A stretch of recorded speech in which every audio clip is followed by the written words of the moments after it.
Hey all, J-Man here. I just want to tell you about beardedshirts.com. It's a great place to get a lot of cool superhero shirts and other merchandise. You can scroll, they've always got sales on. As you can see, they've got these really cool print all over shirts, which I really love. That's Eddie, the founder of the site. And if you're looking for stuff, all you got to do is you click on the search here and you can type in all over.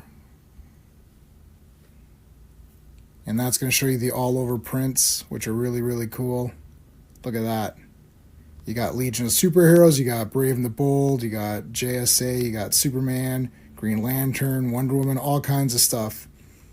So check out beardedshirts.com.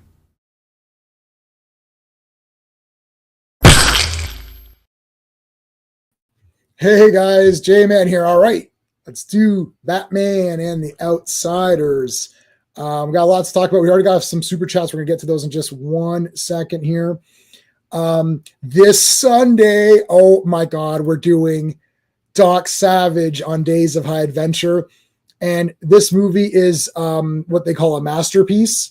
So if you want to see what a masterpiece truly is, you must watch Doc Savage. I totally buy into this movie. Doc Savage is awesome. I totally buy into his motto, his like creed that he says. When he says the creed, it's the best. If I wouldn't get copyright stricken, I would definitely put that up there, but I can't. But anyways, you guys should definitely watch Doc Savage. It's great. We're going to talk about it on Sunday with special guest Scott Tracy Griffin, who is the writer of a few Tarzan books. Monday, second last episode of the Legion live stream. Second last episode, guys. These comics were pretty neat, and Superboy was awesome. I can't wait to talk about Superboy. Had I not been reading these in order, making notes, I would have made the Superboy issue the last issue we read. I think that would have been cool to finish it with Superboy, but we're going to do it in order. So that's the order right there. So there you go. Let's shout out to the Super Friends. These are the channel members. So let's talk about, let's shout them out. Dan, Sean, Steven, Brennan, Mark D, RR, Philip Story, S182, Digger Jim, Quagnar, Legion of Comics, and Just Joe. And of course, we always mention Clobberin Times, who definitely would have been joining us on these streams. I think he would have had a lot of fun. We missed him on the barbed wire stream. That would have been great on Action Elite to have him on barbed wire, because he probably didn't think that movie was very good, but probably had to admit like there was some good parts to it. We know the parts that were. So there you go. So thank you to all of the channel members. I appreciate it. Let's bring the boys in and let's get to we've already got super chats waiting. So where is my, oh gosh, the StreamYard's all messed up. All right, there we go. Hey, special shirt for a special night, man. Yes. So Eddie custom made that for him. Nobody wanted that trash Detective Comics cover. Detective Comics 530 is my first comic. So if you sign up for the newsletter. One sec, Sean, hold on. RR's got his shirt ready. Hold on. Yeah. Let's just bring it. Hold on. I can't wait any longer.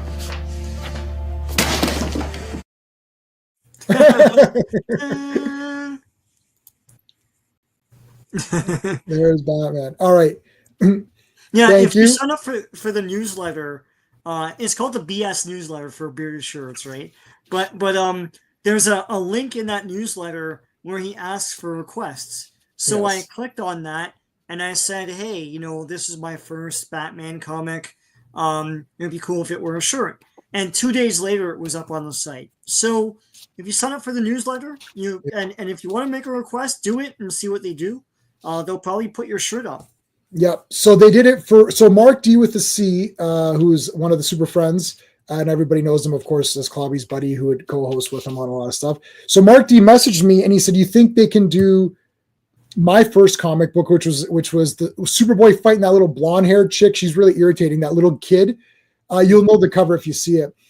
And I said, I'll ask him. I'll put it on there. And he did it, and he sent it to him. So check out the newsletter on Beard. Even if you don't want to buy stuff from Bearded Shirts, you can sign up for free for their newsletter, and you can just see what's coming and message them. Like, say, hey, I know you from J-Man's channel. He said that you can sometimes do customs. He can't guarantee it, obviously, because of the nature of the business of getting the shirts, but maybe he can. Like, I'm thinking of throwing up Superman 3 poster, right? For a shirt. If it's a DC thing, he could probably do it. You got a better chance with DC than you do with Marvel. Marvel's tough, but DC, you got a good chance. He's got a pretty good thing going with DC. So I might throw up the Superman 3 and 4. Like, those posters are awesome. Yeah. Okay. FK was here with a $1 with two $1. Is it a chat or a sticker? I guess it's a sticker. Let me see what it is. I can heart it, so that's good. I didn't know I could heart these. Oh, that's cool. Okay. So thanks, buddy, man. I appreciate that. Where's my media stuff? I'll give you the of course the general thank you. And how about Sybil? I'm trying to get some more clips. We might retire a few of these because they're kind of done. RR here, thanks, buddy, man. Well, RR's with us in the chat and here. Great way to end it. Yes, some peak issues. We're gonna do annual 2 first, so to get that out of the way. Outsiders come into their own once Batman departs. So I went and borrowed all the other Outsiders that I didn't have. So I'm gonna read them because there's really not that many, actually. No, not many at all. There's not that many after that. It's great fun. A fun trip. Yep. Many thanks. Yes. Thank you. Thanks to Sean. Yep. Well, anytime you want to come on for something, you're on fire with your picks so far. Squadron was sick. This is sick. Now, this one I already had on digital, which is why it was it was so easy to do, because it's like, you want to do Outsiders? Like, sure. I bought that off a sale from Comixology ages ago. Joe Dog is here. What's up? As much as you hate Barry Allen. Oh, come on. Old school DC imprinted Wally's personality on Barry Allen. Yeah, okay. The old school DC comics imprinted Wally's personality on Barry. What a shame. If it's in payment, it is in Canadian dollars, which is fine. It doesn't matter. YouTube, whatever your dollars are in YouTube. So, like, when I signed up for Clobby's membership, I don't remember what it cost. I don't know what it said it cost, but his was in US dollars, but I paid in Canadian, but then it converted it. So I think I paid a little bit more than whatever it said because but YouTube converts it. So there you go. Game over, man. Game over. Picasso is here. Thanks for coming on, man. That's where we got game over. Yeah, game over. Yeah, that's right. Game over. That's he died in September? Back in September. What, this September?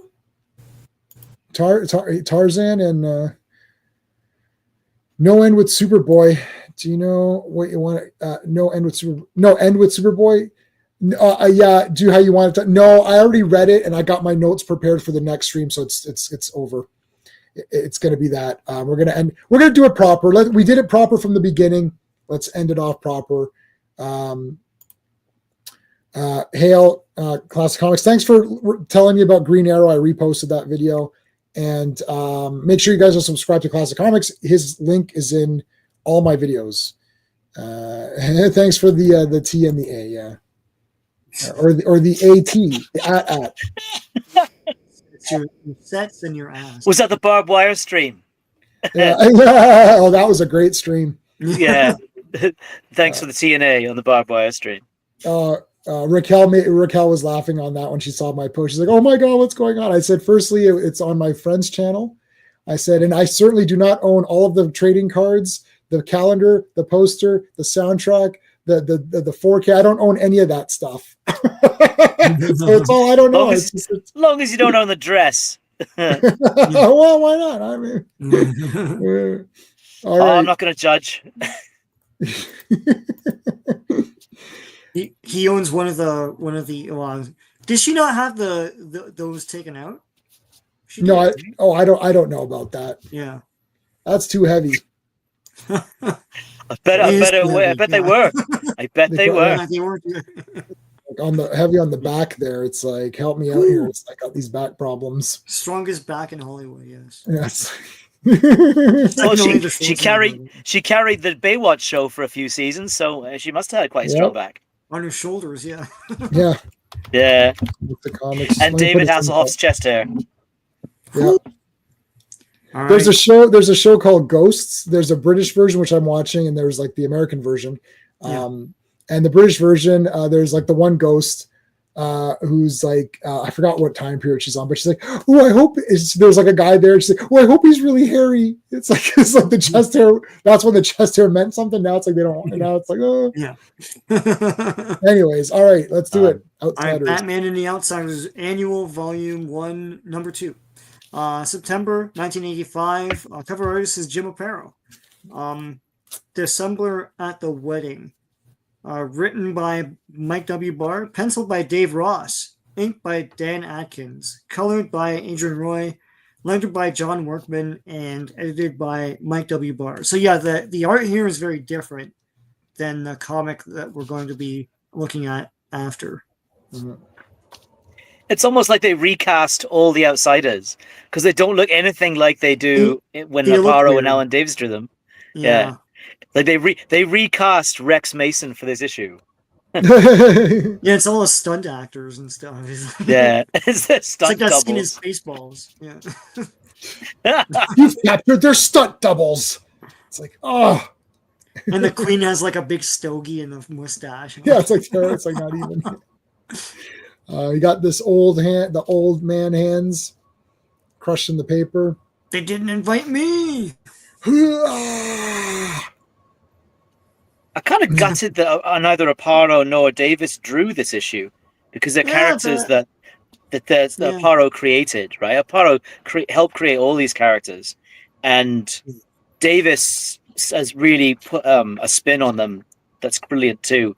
And no, I'm not disrespecting the artist, but just saying that it would have been wonderful to see Aparo's interpretation or Davis's interpretation of the action, because there's a lot of action in this issue anyway. Yeah, so we got the marriage going on here. There's Simon Stagg. That is amazing sideways hair. Sideways hair. Yeah, I'm getting to know him now from doing those the Metamorpho comic, which is awesome. I really like that a lot. We're getting there, and is it Java or Java? It's Java. Okay. The unfrozen caveman henchman. Yeah, I like that. Java the Hutt. That was like a Saturday Night Live character skit in the Phil Hartman used to do it in the 80s or was it early 90s? Caveman lawyer. Yeah, unfrozen caveman lawyer. That's the one. Yeah. I've never seen Saturday Night Live. I am but a simple caveman. But Arkham, buddy, what's going on, man? Hey, Arkham. Hey, yes, Arkham. Congratulations, buddy. Oh, well done. Yes. Let me give you a Superman salute and a Flash Gordon clapping, and I'll give you Cora Jade. That is awesome. Well, there you go. Arkham, are you still streaming your games and stuff? And today's your stream, buddy. We're all Batmaned out. Everyone's Batman. Everyone's on Batman. On Batman. I just posted a review, which will not post for a while, of Batman Begins. I finally did an official Batman Begins review, which you'll see in like a month or something or whatever, because it's like I post-dated it like way out there. Some guy said I don't know. Some guy told me I didn't know what I was talking about comics or something. I was like, and it's like, or I had poor tastes in films or whatever. I'm like, yeah, all right. Okay. So anyways, if any man, does this happen at weddings? Because they didn't say this at my wedding. They didn't say this at Sean's wedding. No. They didn't say this. Not mine. I've not been to a wedding yet where they've said, if anyone here thinks this is a trash wedding or a trash couple, please, come up here and start a ruckus. And I've never seen this, so I don't know what it is. Like, it's a TV thing. It's very soap opera. Thing. Yeah. If anyone opposes this marriage, let them speak now. Going once, going twice. No, okay. Oh wait. Oh shit, who's that? It's me. It's like I'm the real. It's like I'm the real Rex Mason. Would the real Rex Mason please stand up? I'm Rex Mason. He's Rex Mason. Will the real Rex Mason please stand up? Oh, sorry. Wait a minute. Which one of you? I thought he was Slim Shady. Yeah. You considered Unfrozen Caveman as an avatar at one point. Oh, interesting. Oh, cool. Probably go home on Florida, travel, graduate in person. Oh, cool. Oh, brilliant. Travel safe. Yes, be good. All right, so... have you caught the villain's name? Have you caught this guy's name? I wrote his name. I wrote his name down. It is a name that strikes fear into superheroes everywhere. Well, this is the vicious and incredibly powerful, actually, incredibly conveniently powerful android known as Steven. I'm not kidding. That's his name, Steven. Is it even Steven? Even Steven. Yeah. Even Steven. Even Steven. That's right. The creator even explains that later on. Even Steven. I've been to a few weddings, and yes, it's true. They do say it. Wow. I've never seen it. All right, well, they're going to fight it out now. It's like, that's enough. I've had enough. You. I break your bear hug. I punch. I'm the real. So I zap you back. Zap. Oh. Yeah, I start to lose track of who's who. So which one's the fake one? Yeah. So he gasped. So even Steven, the bad guy, grabbed Sapphire, sweet Sapphire. Shocking, isn't it? It is shocking, yeah. And take off, eh? So he comes back. It's like Batman comes in. Alfred, where are you? It's like, well, I decided on my day off to maybe go do something that's for me for once. You know, I'm either in the Bat Cave. Alfred, this is no time for your spiel. It's like, okay, I'm at home. Like, what do you think I am? He's actually in the car. Yeah, it's like, in the car. But why does Batman have a yellow streak down his dress pants? Like, is he a cop or what's going on? They've all got it, though. They've all got it on this page. They've all got it. So I just imagine it was a fashion choice. No, that is weird. Yeah. What? Who are you? I'm Batman. Da-na-na-na. I didn't do it. No, I believe you because you were almost dead just now. So yeah. Well, this guy. Well, first he does. Well, first he thinks Simon did it to stop the wedding. Yeah. But then he's like, no. That's amazing. He would have been dead. I would have been dead too. It's like, damn it. Red backgrounds are the best. Yeah. They would be dead, but look what Batman had. I've got some drums. His handy bat antitoxin. Yeah, antitoxin. And it's 1966 again. Yeah. Yeah, he asked Alfred for the first aid kit or whatever. Yeah. Yeah. Can't you hear Adam West's voice when he says that, though? If I hadn't given you all... I can't do Adam West, I'm sorry. But I hadn't given you all the proper antitoxins in time. I just hear Adam West's voice when he says that. No. Into the junkyard of doom. Dun, dun, dun. All right, we've got to get this shit done. It's like, okay, I'm going to get her back. Don't worry, we're going to get her back. Speaking about the guy who did the first few episodes of the Batman cartoon in the 90s, just died. His voice of the Emperor. He was the voice. Oh, yeah, I saw that. Clive Revill. Yeah, the voice of the Emperor in... Empire Strikes Back. I was going to say part 2, but nobody knows what that is. Part 2 is Empire. Empire, yeah. Yeah, but whatever. Yeah. Because he was a voice there? Yeah, that's cool. Yeah. It appeared as the hologram. Yeah, because they didn't have the actor, right? They didn't have what's his face? Ian McDermott. Yeah. Yeah, he didn't come until later. Yeah, but they CGI'd him back in those remakes. That's of course, terrible. Yeah. There's no point in doing it. I hate that. I hate that they put Hayden. I mean, I don't hate Hayden Christensen. I don't hate Hayden Christensen, but I hate that they put him in instead of the actor who played. Because how's Luke gonna react? You know, there's Yoda, there's Obi-Wan. Who's that guy? Yeah. Who are you? That's your dad. It's like, well, loser. I bet he hates sand. No. Oh man. Luke was probably thinking, what a sweet hairdo, though. I gotta get one of those. What a baby face. Yeah, wow. It's like, all right, bet. There's Java. Unfrozen caveman pilot. Whose plane is this? Is this whose plane is it? It's not Bruce Wayne's, is it? Yeah, it's Batplane. Isn't it the Batplane? Oh, no. Oh, hang on. What does it say? Well, it might be the Batplane. Looking for a logo. No. I mean, I think it's Batman's plane or whatever. They got. I mean, if Batman can get his hands on a plane. Yeah, it might be the Batplane. Elaine Baker was the body. You got the body. I got the brains. All right. So yeah, it's a woman. Yeah. Look, what I said back there in the church, I'm sorry. It's like, that's okay. I was a dick through most of these issues. And now that the host of this thing has been reading the other ones, I've been a dick there too. So I accept your apology. No worry, yeah. And this guy's thinking, all right, this is your luck's going to run out this time, Rexy. You know, is Simon Stagg and Java going to be in this Superman thing? If like metamorphose it. That's the thing I don't get, that he's in it, but he has a whole cast of characters. And you're not going to do them? Oh, well, look at that. We've got two. Should we have two of you in there? Oh, that's so sorry. Just internet crapped out there for a moment. Yeah. Check out this thing. Another Mantis. Oh, you have like goodness. 3 characters named Mantis in DC. I bet it never has to look for a can opener. That's a good one. Eek. Teenage Mutant Ninja Turtles, 1990. That's a good one. Yeah. I throw these out random. Let's see.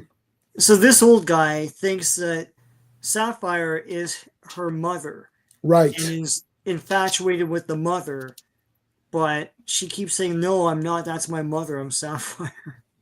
Hey, Backseater, what's going on, man? Check out Backseater's channel. He fights with a lot of the shill community. Sometimes I shill for stuff, but I don't get. I'm just like a fake shill. I don't get paid. I've got like I just shill on my, like I shilled for Batman Begins. I shilled for that whatever I just posted. Hush 2, which like massive line in my comic shop for Hush 2. Have they never heard of a pull list before? Or? I know. No, you know what though? A lot of them don't do it. I don't know why. Yeah. It really helps the shop because people want to know what's coming, and like the shop owner can gauge, right? Like Carlos can gauge. He's like, oh, all these people want, I better order extra copies. So guys, if you do go to the comic shop, tell the guys, say, can we start a pull list? Like I know Arkham was buying every Batman book. Even if you're just saying I only want Batman books, so it's only like 4 or 5 a month or whatever it is, then just tell, like, my guy will do anything. Like I don't have that many on my pull, to be honest. I have maybe like 8 comics or something. It's not that much. Some people don't do it because they don't want to commit.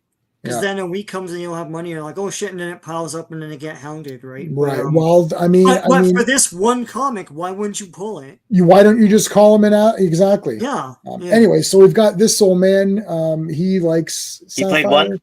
He played one. This old man who likes Sapphire kidnapped her from Rex Mason. And there's and he used Even Steven to even up the score. I don't know. I love what Even Steven says. I can sense Miss Stagg's unease at my presence. The last thing I wish to do is make her uncomfortable. Yeah. So he turns into this faceless abomination. It's like, that'll help. That'll make her feel better. It's like, no way. What the hell? You got like nipple rings? What's going on here? It's the chameleon.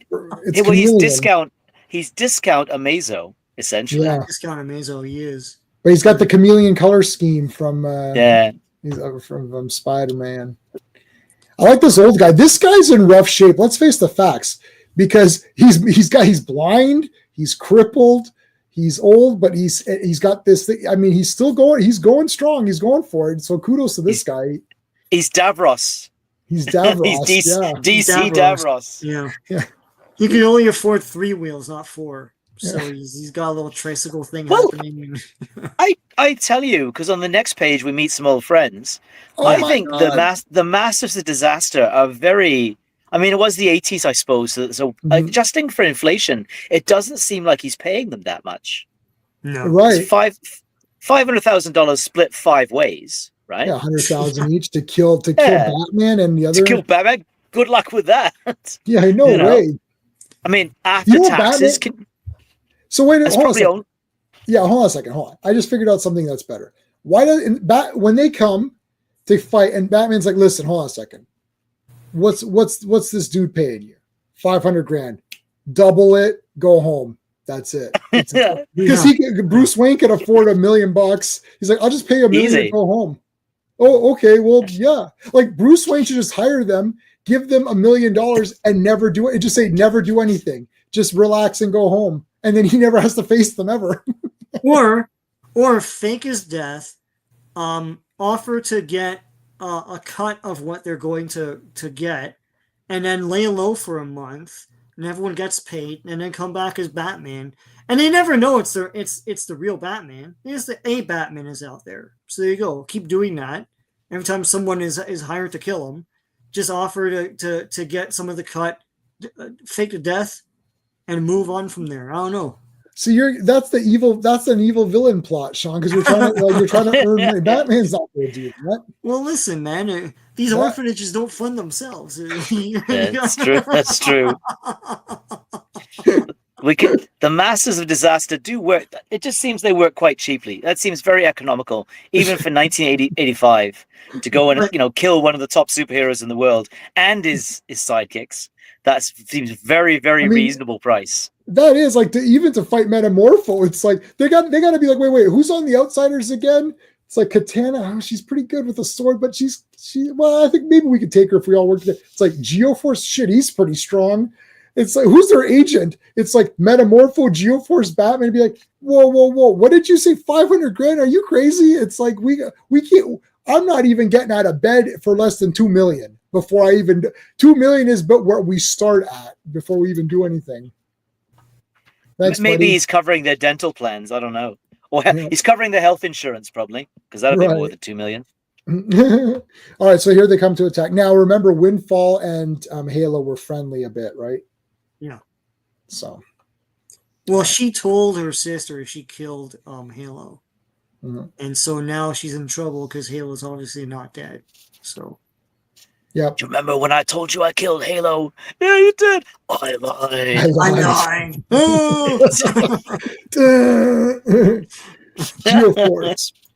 Geoforce. We can't be certain of that. Get us down immediately. Okay. Oh God. A simple task. A simple task for Geoforce. And then each guy needs his own theme music, like Geoforce to the rescue. I was watching Doc Savage, and he has his own song at the beginning. Yeah. Anyway, his cheesy song, yeah. Oh, we're gonna Sean. I hope we don't have a problem on Sunday. That song was epic. Okay, and they decide to split up. How can we make this more drawn out? I know, we'll split up into teams. Yeah, you never split the party. No, never. Geoforce sounds more like a team of characters than a single character. Yeah, I'm not gonna lie. Geoforce. It sounds like the rival cartoon of Captain Planet. Like it's like it's like the GoBots of Captain Planet. It's like there's Geoforce. I don't watch Hanna-Barbera. F this. I don't watch Hanna-Barbera. It always made me sad that he never really took off with fans. I thought he was a great character, and he just never really took off with fans.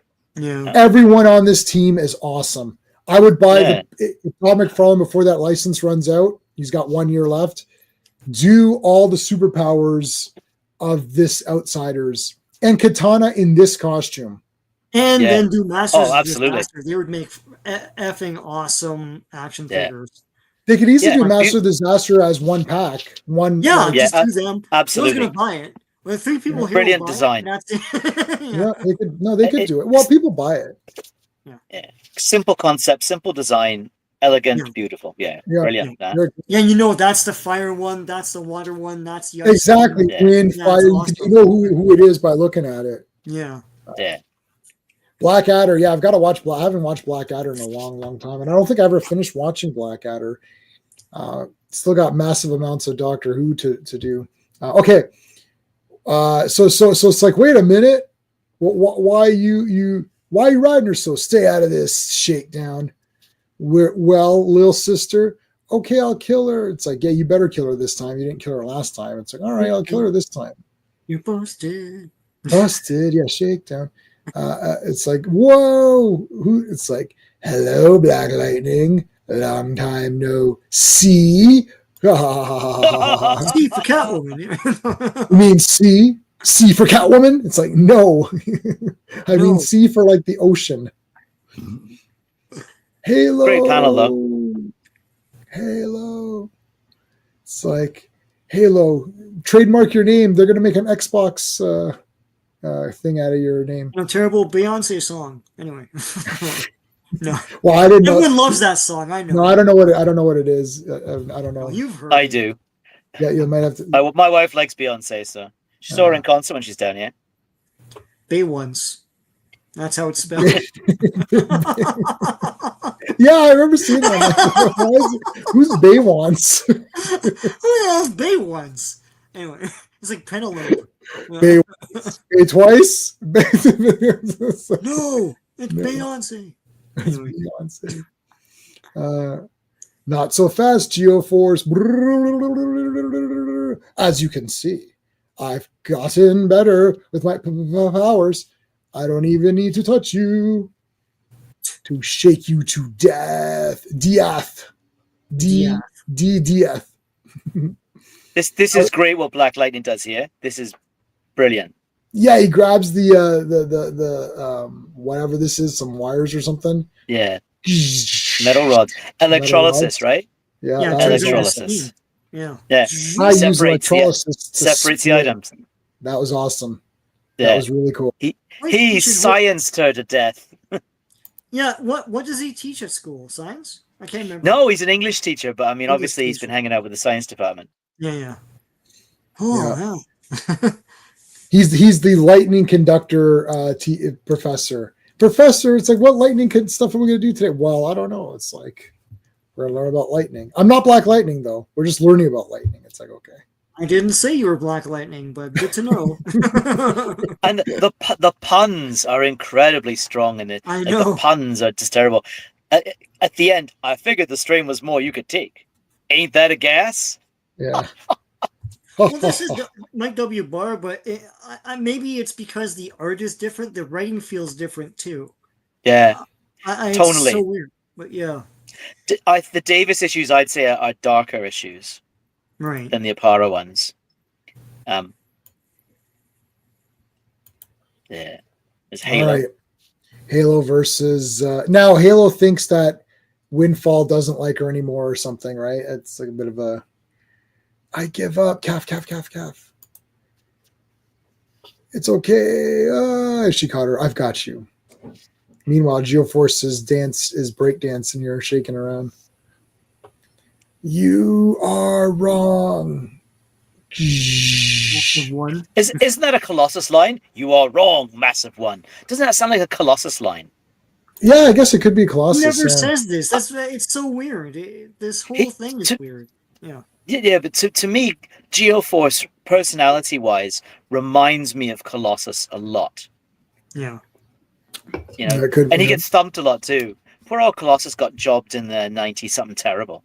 Now they just make him a villain every time. Every alternate universe X-Men comic, he's a villain. Yep. Oh my god, that's why I stopped reading X-Men in about 1988, I think. Right. I just couldn't. So he throws slinkies at him. Everyone knows it's Slinky. So it's like, he changes the gravity.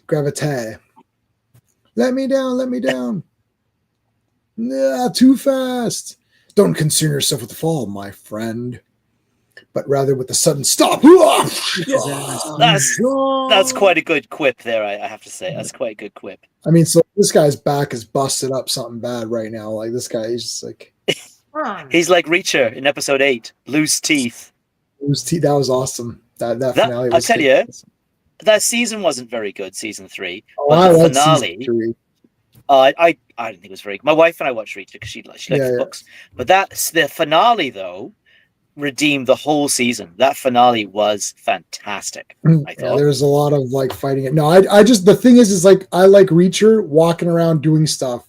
He's a real man, gets shit done. And then Neely, again, nobody talks about her. Strong, black, female. Where's all the YouTube videos? I don't see anybody. Where's the YouTube video saying she's the best character? She's super smart, gets shit done. What Reacher's like, he's like, oh, I'm sorry I got you involved in this, Neely. She's like, I was involved the second you were involved. I was like, fucking A. Like, and she's got terrible diet. yeah, I eat exactly what she eats. Cereal. She almost gave the exact order of what cereal is the right cereal to eat too. I was like, that. Yeah, I eat that too, but unfortunately I don't have the same build as Miss Denmark. Good God. Hey, purist. What's going on, buddy? Success is invisible, right? I mean, you do something like that, no one talks. They just want to talk about what outrages them. Correct. Because their endorphins get like, oh yeah, but like something good happens for their cause, they don't. That's not really what they're about. Yeah. Anyway, Purist, I just go to your Twitter. I sent you the link to the thing that I'm loaning you. So Purist needed me to loan him something, so I'm loaning it to him so you can go to the link, and I loaned you something. Did you catch that Batman is a bit of an arsehole in this chapter? Yeah, Batman's whining. I'm getting this. Okay, so this is Batman's going to end. Batman's winding down. He's like, it's been swell, but the swelling's gone down. Yeah. I'm kind of good here. I don't know. I liked you guys, but it's kind of getting whatever for me. Katana, you're killing somebody every 5 minutes. Geoforce, you're kind of a whiner. Metamorpho, you're always nerfed. I thought you were going to be our heavy hitter. You're always you either turn evil or you're getting married or you're somewhere else. I don't know about this Outsiders team. Halo, get over yourself. Metamorpho under mind control is a repeated trope throughout the entire series. Yeah. Good thing Metamorpho's here, or is it? Or is it? Yeah, better to not have him. Rex, do you mind setting this one out, mate? Do you mind staying at home? Staying at home this time around. I don't want like a giant concrete hand to smack me in the back of the head when you get mind controlled next to shoot. Right. So it's not more fight. Oh man, smash. Here's what's this guy's name? Ice. Cold Snap. Cold Snap. Cold Snap. Cold Snap. Yeah, same name as a character in Brigade. Rob Liefeld. AKA Joanne and Daryl. Yeah. My hand is cold. Listen, lady, she would last 5 minutes in Canada. It's freezing out today. I went out for a walk and it's -4. So it's an ice storm this whole weekend. So yeah. But is there going to be an ice storm or no? We'll talk about it after because we're going to meet up on Sunday, right? Yeah, and if there's going to be an ice storm, then that's not going to happen. Yeah, I'll talk to you. I'll see if they've been hyping this up all week, RR. Right. So and that's what they do. They hype up these storms, and then when it comes, it's like a drizzle, right? So we'll see. Was it 97 or 1998? There was the big ice storm that folded the power pylons. And then Mel Assman called the army. Yeah. That was quite serious. I remember that. Oh, I had no power. Sorry. Sorry. I wasn't living in Canada at the time. I was overseas, but I'm sure it was the 90s. It's massive. That. Yeah. All right. Okay. So again, this is an entire fight, so we can just kind of go through this when we get to the other issues that have a bit more. Katana doesn't kill poor old Daryl. Doesn't kill anyone. But they make a discovery of a device that will solve their problems. So Batman blows it up. Yeah, I wonder what they were doing. They're gonna not have powers after, so they're gonna be out of the fight. But hey. No, they were going to leave villainy behind them and go off and just enjoy their relationship and not be supervillains. So Batman crapped all over that. Thanks, Batman. I don't think $500,000 would have been enough, though. Anyways, or whatever. No, but they had the machine right there. It was right there. Death do us part. Boom! She punches out Dad here, but it's not her. It's even Steven.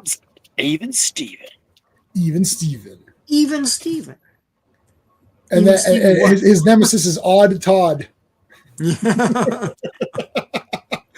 Oh no, it's Odd Todd, my deadly nemesis. Roy boy. I don't know. I like this mantis thing's got her captured. It's like, oh my gosh. Metamorpho. I'm here to beat the crowd. I'm here to kill you.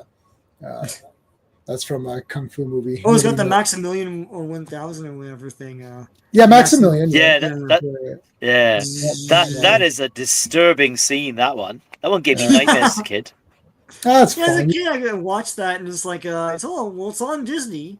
It's a Disney movie. It's G. It's bloody G.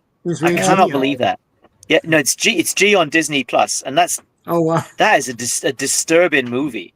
Like, because they end up in hell at the end. They're in hell, yeah. Yeah. Like that is a messed up film.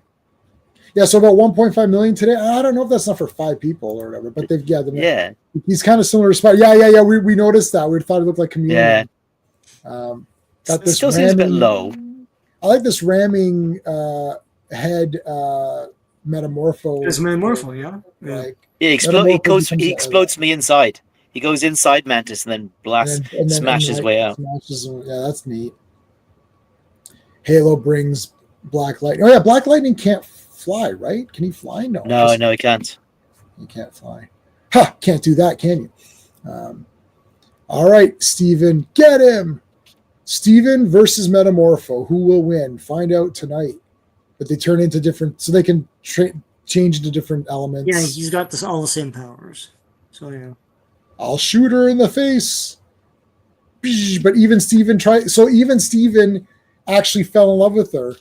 Yeah. Because who doesn't love Sapphire Stag? I mean, come on. Well, no, he's mimicking Metamorpho. So because Rex Mason loves Sapphire, so does he. And we know Rex would give up his life to save Sapphire. So does Steven, right? Oh, Raquel's having a watch party at 7 p.m. One of the nice. That's going to be cool. Yeah, I wanted to do a watch party thing, but I'm trying to figure out how to do it. I got to figure out what's a feasible way to do it.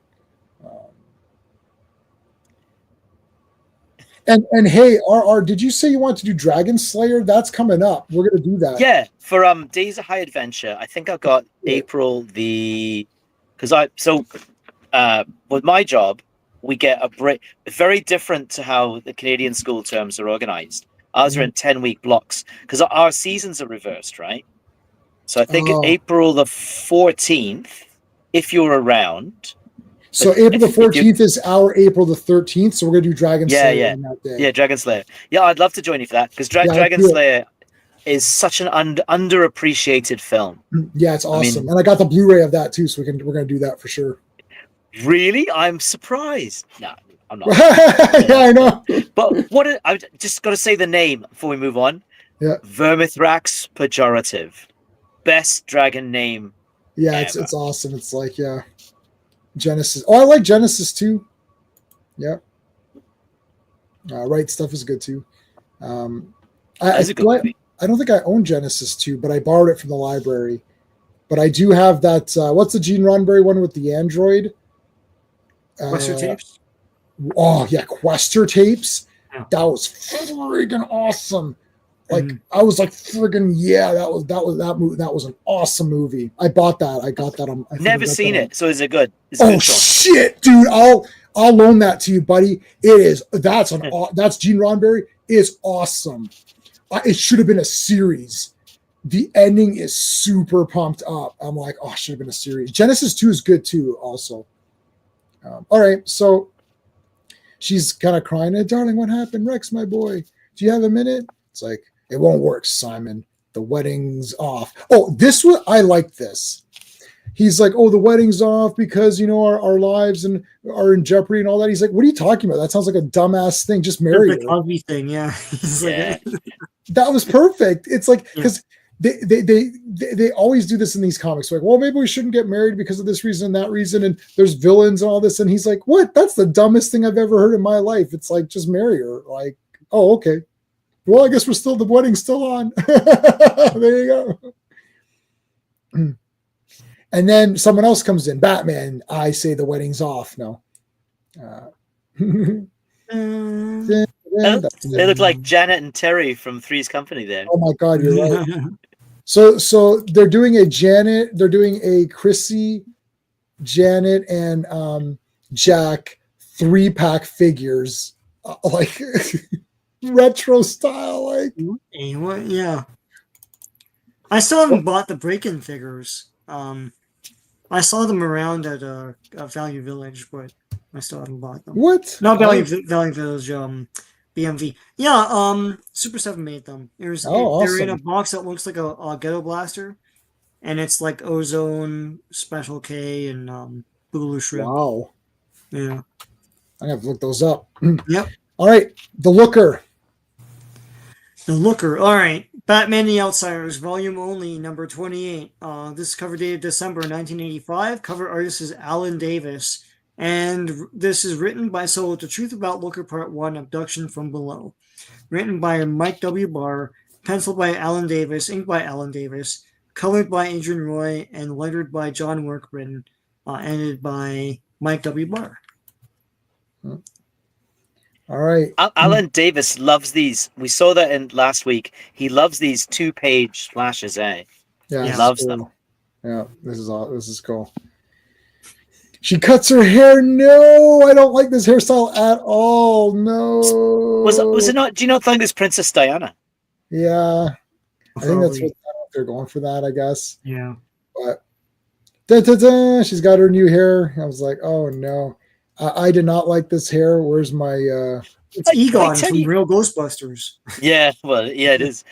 I tell you what though, if you go back, don't do it, but like if you did go back a page, you see Jeff and Tatsu and Brian hanging out having a cup of coffee together. How often do you see superhero teams doing that? Yeah, that's true. They're just hanging out. Not often. They're in their civvies having a cup of. They do that all the time. When Metamorpho shows up at Tatsu's bookshop and says, "Hey, I'll take you out to lunch." You know, like that's cool, what I loved about the Outsiders. They had that real. They're like a grown-up X-Men, because the X-Men were young people, right? But they was adults, but they had that same sort of family dynamic, and that's what really drew me to this book. That's in the art and the story, of course, but yeah. All right, so it's like I love the hair. It's like I don't. And then we got the Looker, who's like, who's got the goofy, like super tight back bun hair. And to me, it's like she looks the same as when she's Looker. It's just like her hair is. She's about a foot shorter though. Oh, is that what it is? That she gets taller? Yeah, she's you look at her. She's much taller as Looker. Yeah. She grows. She's much taller. And cheekbones are different, hair's longer, all the rest. And I think I don't know if Emily has blue eyes, but Looker does, right? Looker has very, very blue eyes. It's funny the difference. Like nowadays, like we're gonna get to that backup story with Looker, but she's just a conceited snot. It's like is that your new power now? Or it's like back then it was the fantasy to look better and all that, but now it's a different sensibility. It's like you're just an asshole now. Anyway. Yeah, you're right. But I think that was an important step in the character's development. Is that she eventually she has to confront, and this happens in the Adventures of the Outsiders following series. She has to confront how she's changed as a person, right? Yeah. I think she eventually loses the powers too at some point. Maybe gets them back. I think in the Black Lightning series she's a villain. I think so. I always knew her as a villain, so I was confused by this. Yeah. Oh yeah, well she's actually a really good addition to the Outsiders. I mean, when they fight the Massives, she pretty much saves them. So issue 33, aka Adventures of the Outsiders #1, which we're not going to get to. It's number 3, I think, because we're going to get to the invasion of Markovia Part 2, and you're going to see that Looker actually kind of saves the day. Like she really helps out. That's a really good little series. You're going to enjoy those, Jay, man. Those are a good fun read. Yeah, I got those. I'm going to read those. I was trying to see what. I don't have that on here. Hold on a second. Sorry.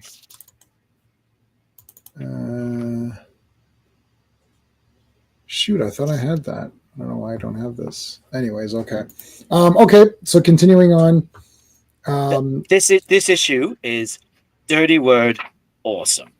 It is going to get all right. Shit's going to get real soon. Yeah. So here he is with Rex and Sapphire there. Sapphire, yeah. Sweet Sapphire. Sapphire. Sapphire and Steel. Yeah, Sapphire and Steel. Oh my God! Yes, I just borrowed that from the library. That's one of the ones. I think that was a Clobby recommendation. Okay, so they fight these hooded guys, or it's like green Jawas. Honey, this is their green Jawas. What is this? So they're shooting him with stuff. They've captured his mind. What does that mean? That means that he's going to be mind controlled. Once again. Yeah, exactly. That's what I mean. It's the trope, right? Damn it. Hey, Warfare, you're the worst. I guess he gets mind controlled in this movie, too. It's like, well, you're not to the comics as he mind control. Oh, my God. Do you think so? I don't know. My God. No, I think you're right, Sean. He will be mind controlled in the movie. Yeah, but I'm losing faith in that film. Every time I see a new thing about it, I'm not even sure. I mean, I almost didn't go see Man of Steel. When I heard about the next snap, my wife said, "Oh, just go and see if you like it," because I like the trailers. But this one, I really don't know. Yeah, well, I mean, I'm gonna see it because I see everything. I'm gonna watch it. Yeah. All right, so Metamorpho is mind controlled. Yeah. And then there's the Arctic Police. Yeah. And then they come to then these two guys. Remember them? Rejects, Biff and Chad or whatever. That's Mame. Remember him? He works for Morgan. Yeah. That's right. They try to grab her. They punch. How did these guys get the drop on Katana? No way. Well, that guy knows kung fu. It's Bruce Leroy. That's or Bruce Lee or whatever. Bruce Lee or Bruce Lee. Bruce Leroy from The Last Dragon. From The Last Dragon. Yeah. Bruce Leroy. Yeah. All right. Beep. Outsiders. Whoa. Hey, what's going on here? It's like we need to find your woman. It's like, you do need to find her. She's going to become like a hero later. It's like, well, we got to find her before that. It's like, all right. Oh. Do you know what happened? No, she just got kidnapped. She's a loser. I don't know why anybody would want to kidnap her. It's like, all right, well, let's go. It's like, are you sure she's not some ancient royal family? No, I'm positive. I'm positive. It's not that at all. Okay, all right. Subterranean. Has she ever gone deep into the earth or for any? No. She's not really. She went down. She went down once. Let's go. The whispering here. Okay, look at Katana's physique. Like, look at the change in her physique. You see it in the top panel of that page. That her physique has changed. She looks like an Olympic gymnast now. Yeah. Very different. Very different to now. Okay, the next 2 pages. So the next 3 pages are Alan Davis's love letter to Katana. These have to be the greatest fight panels of the decade. The next page. This entire thing. This is like this is like Frank Miller Daredevil. It is right. Like, I haven't seen something like this. No. So he's got nunchucks. So they got one around here. Boom, throws them both up in the air. Points the thing. But look at her. She's not. She's willing to fight him hand to hand. She's got the sword, but no, I'm going to do you hand to hand. Look at that. That is awesome. I like this costume a lot. This has really grown on me. This costume. Yeah, and the way Davis draws her physique, like, really suits it as well. That she's really tiny but muscly, right, and athletic. And that the way her muscles are packed, right? Yeah. Well, she looks like Mary Lou Retton. Oh yeah. And look at that! She bangs. She slams his face against the ground a bunch of times. Yeah, boom. Drags him away, and there's a big blood trail. Yeah. Was that necessary? Yes. Yes. Yes. Yeah. Like this, man. Oh, give me a break. Oh, I cannot tell you. Like, when I first saw these in 1985, when I first bought this issue, way back when, just. Oh, these pages, they made me really fall in love with this book. And just that fight scene is just awesome. I mean, like you say, Frank Miller Daredevil type of action. No dialogue, not necessary, right? No dialogue, yeah. Oh, God. All no right. quips. Yeah, that's the other thing. Sean, you're right. Tonally, very different. Katana is there to kick the shit out of that guy. Yeah, She's not there to fight just to defeat him. She is there to put that guy down hard, right? Yeah. It's not like the quips in the Geoforce shakedown fight, right? Right. So there's a real. You're right, Sean. There is a real tonal shift here. Yeah. I guess it's like, whoa, we throw these people off the cliff here. It's like, whoa, and then she rescues them all. Yeah. Because I hate her. That's such an X-Men thing, though. Using their powers together in concert as a team. That is such an X-Men thing, you know? It's like, comes in, hey, you. So they think this guy did it because he hired those thugs work for him, right? Yeah, they do. Wait a minute, it's not him. He's like, well, whatever. Batman's like, well, you're a dick anyway, so it doesn't really. We're not too concerned about it. He's got a bat unique radiation detector. Yes, the bat radiation detector. But look, he's smiling here. Smells a lot under Alan Davis. But it's not a pleasant smile. Right. No. It is not a friend. It's not a warm smile or a friendly smile. Right. Yeah, it's a sadistic smile or a smile of it's like, I know something you don't. Right. Yeah. It's one of those smiles. Like that. The Davis is a master of subtle facial expressions. Like those panels in the other issue where they're just looking at each other, but you know exactly what everyone's thinking. Right. Yeah. That Davis has a real gift for that. All right, next one. That was 28. This is 29. Look at that cover. Oh, this is awesome. Gorgeous. Watery Death. Looker, part 2. It took me ages to work out Metamorpho's eyes in the cover. I didn't see them at first. Oh, where are they? Go down. So scroll down a little bit. There they are. See? There's his eyes and his mouth and his nose. Oh, I see. See the smug? Oh my god, that is awesome. My god. Yeah. Like I don't want to disrespect Aparo, but because he created these characters, right? Yeah. But man, Davis really brought something to this book. I mean, Davis, so cool. I think, brings something to every book he works on, right? Like he's worked with the greats. By this time, he'd worked with Alan Moore on Captain Britain and Miracle Man. And he had a run on X-Men for a short time. And of course, then Excalibur with Claremont, right? But Alan Davis brings something to a story that I think is it's really unique. And he's in my top 10. Hey, Brendan. Brandon, hey, Brendan. You're at the gym watching your favorite nerds. Thank you. I appreciate that. Where would you guys rate Davis in terms of your favorite artists? Is he top 5, top 10, top 20, not even top? Any thoughts? There's no, okay, I'll tell you my thing on comic books and stuff like this. The only people I notice is movies. Music. Really? Music and comic books, I don't know. So it's like I don't know any of these people, and I only know them now. Like I would read, and even to this day, I just read the comic for what the comic is, and I either like the art or don't. The only time I notice if it's like Jack Kirby, who created a bunch of characters and drew them.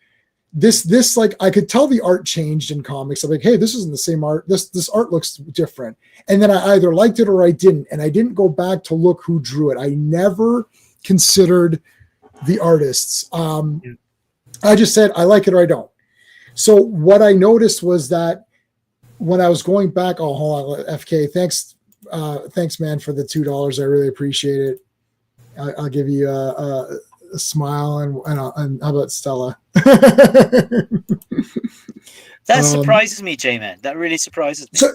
So in movies, I would notice the director, the actors, and be like, okay, who's in this movie?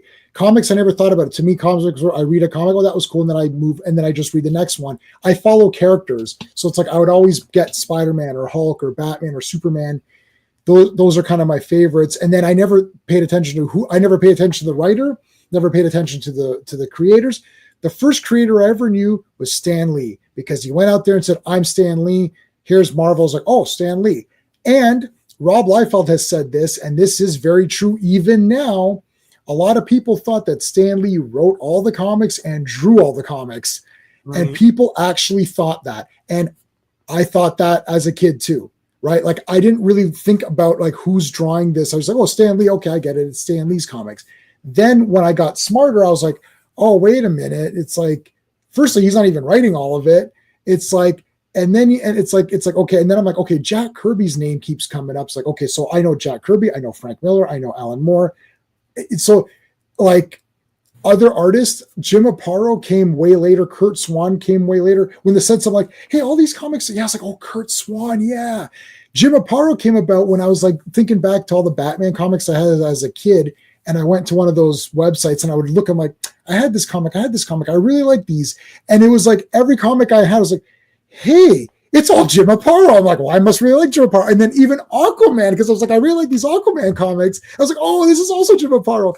That was my discovery of these. This like idea of like who's drawing, like Sean doing the credits.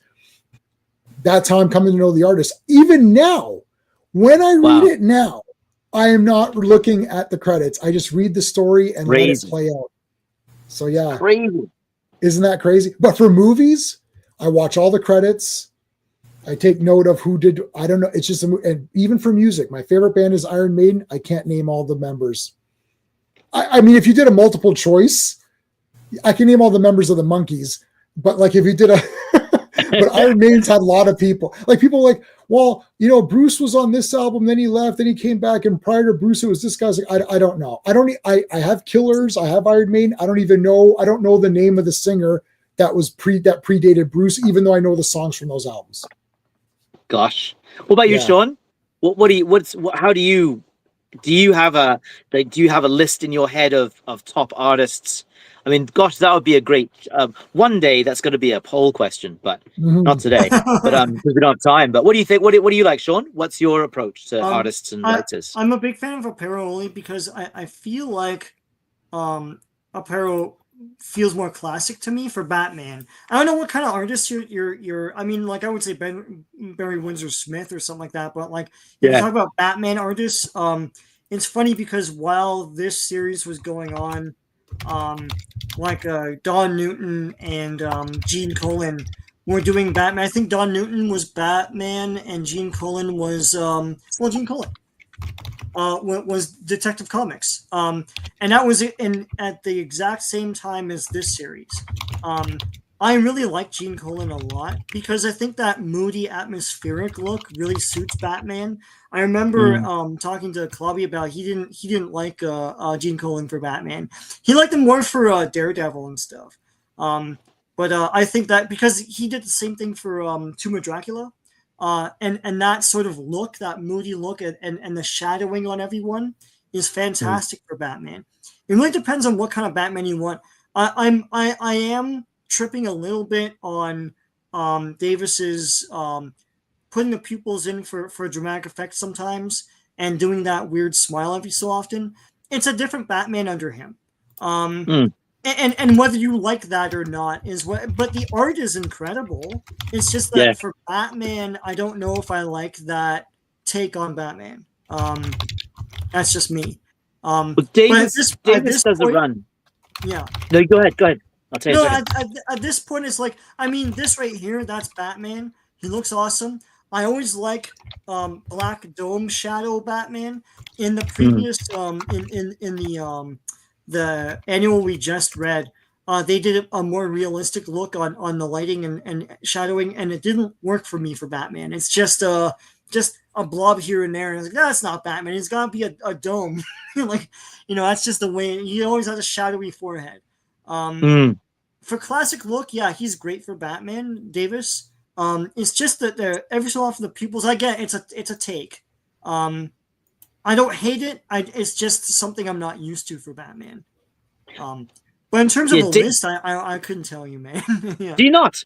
So I have a list, and we won't get into it but every time I write the list, another name comes up. It's like, John, because my favorite artist will be John Byrne, right? Yeah.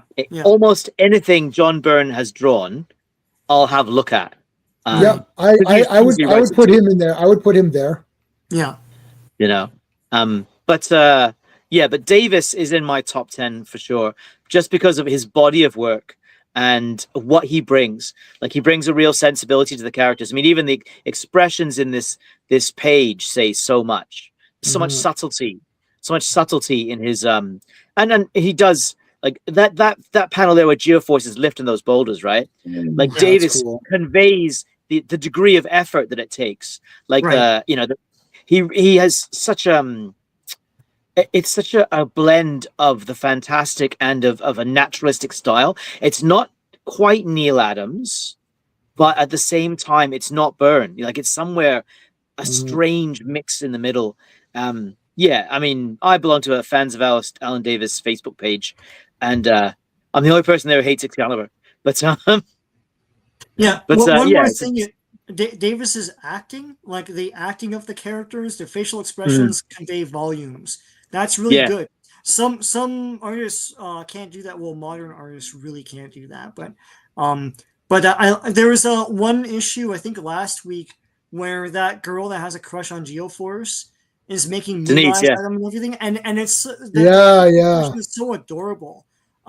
There's a lot of acting and expressiveness going on there, emoting in just a simple facial expression. That's great. Yeah, this is all really good. We're kind of going through this. Okay, so this is continuing on. A secret passage and they go down it. Yeah. Right. They found. Yeah. So I'm just while we're talking about the art, just to show you guys some of it. Is that Switzerland? So because it's where Sapphire and Rex was skiing, right? Yeah. Is that Switzerland? It's Switzerland. Yeah, I'm pretty sure. Yeah. Yeah. So this is Switzerland. Yeah. See the face. Yeah. Alan Davis, definitely the faces are awesome. Like it's the first time I've noticed people with expression in the art. Yeah. Like a lot of times they're just like, okay, there's Batman. It's like there's your characters and they have standard faces. Like it'd be like it's like action figure face. Like there's his face. That's the action figure face, right? Like that's it. Yeah. But like now I'm noticing like, whoa, like especially when she says that they're remember when she says, oh, I'm an alien. I'm an alien. And then they have that one panel of them going, and everyone's like, they're all like, and you're like, what the heck? So I'm definitely noticing. I'm going to definitely check out. I've already borrowed everything from Excalibur, I believe, in the past. I think I borrowed it all from the library. So I think I have all of Excalibur. I wouldn't mind going through that because I never read Excalibur. I kind of liked it, but then I never went really hardcore on it. I hate Excalibur. I'm sorry. Yeah, you hate it. Captain Britain, Alan Moore, Alan Davis, and Alan Davis and Jamie Delano. That's better, right? Read that instead. Or Davis did a great limited series, a famous one, The Nail. I have that JLA series. I have The Nail. Yeah, that was awesome. Yeah. All right, so they're looking for the looker. I guess looking for the looker. Looking for the looker. Going down, deeper into the vault of the Drow. See, like I like these two. Yes. See, like nobody does the expressions. Like I see, like it would just be like, oh, it would just be them looking normal, and then it's like, okay, now here's like, oh, what's going on? They're kind of like smiling. Oh, interesting. You know, Katana's awesome in this. Like all of the and Geoforce when he was lifting that stuff, that was sick.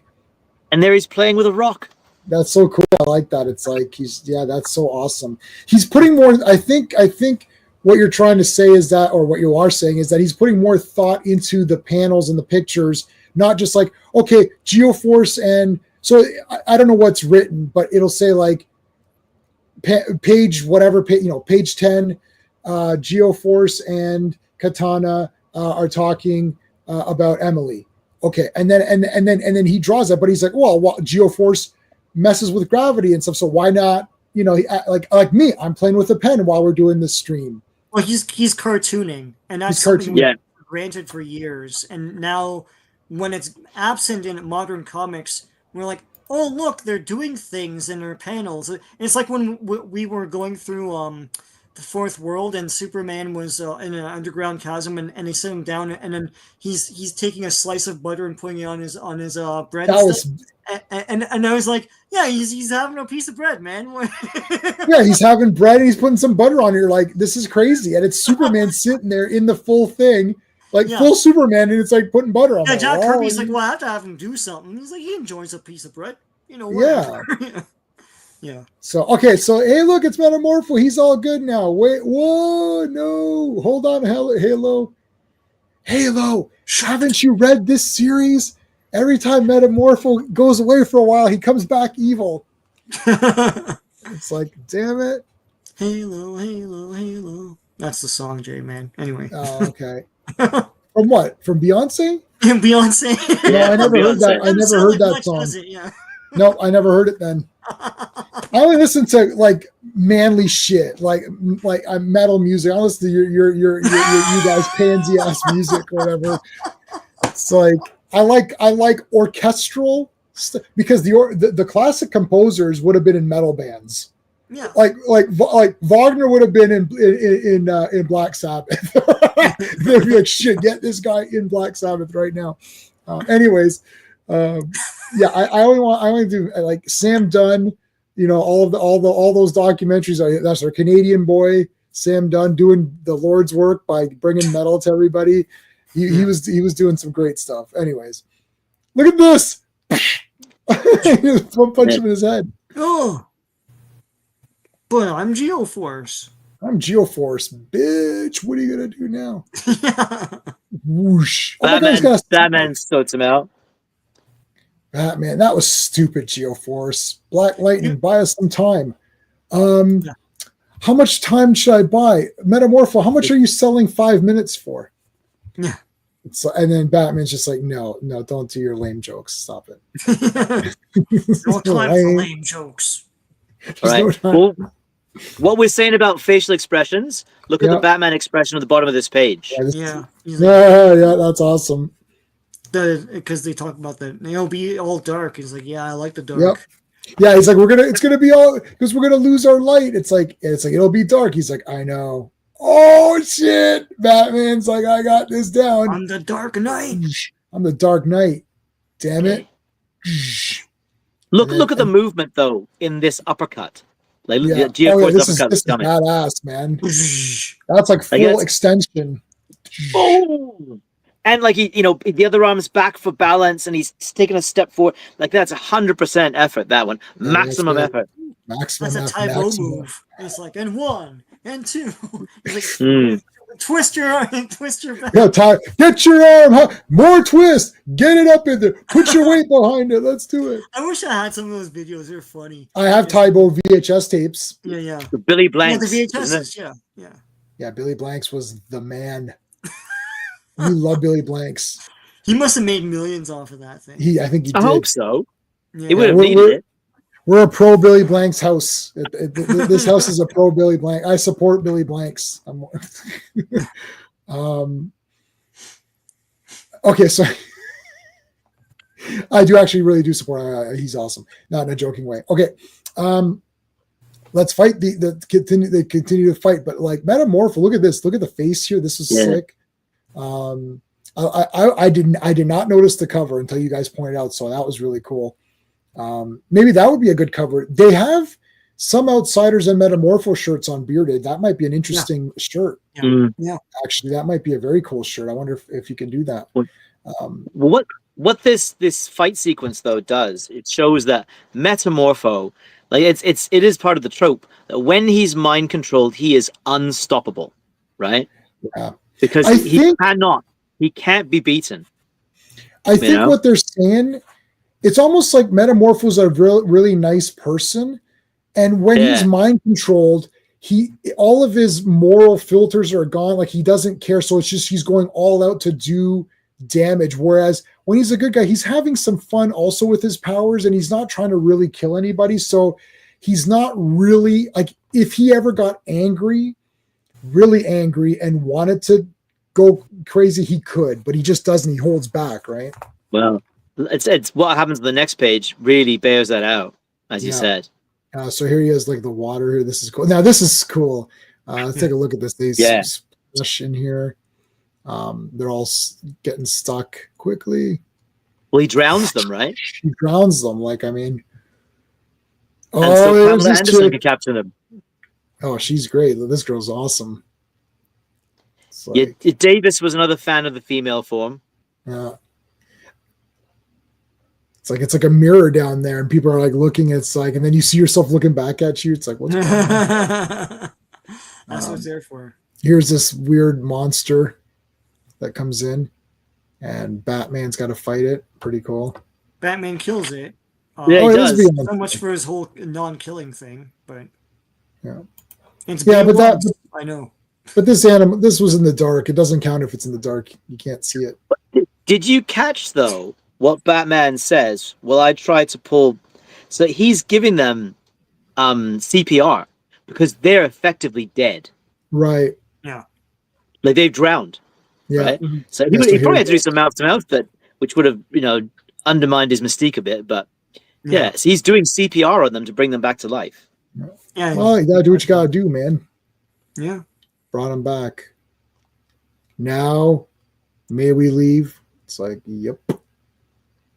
But the Batman's getting really cold, though. Remember the issue? Remember the JLA satellite issue where he talks about the Outsiders. You're my weapon.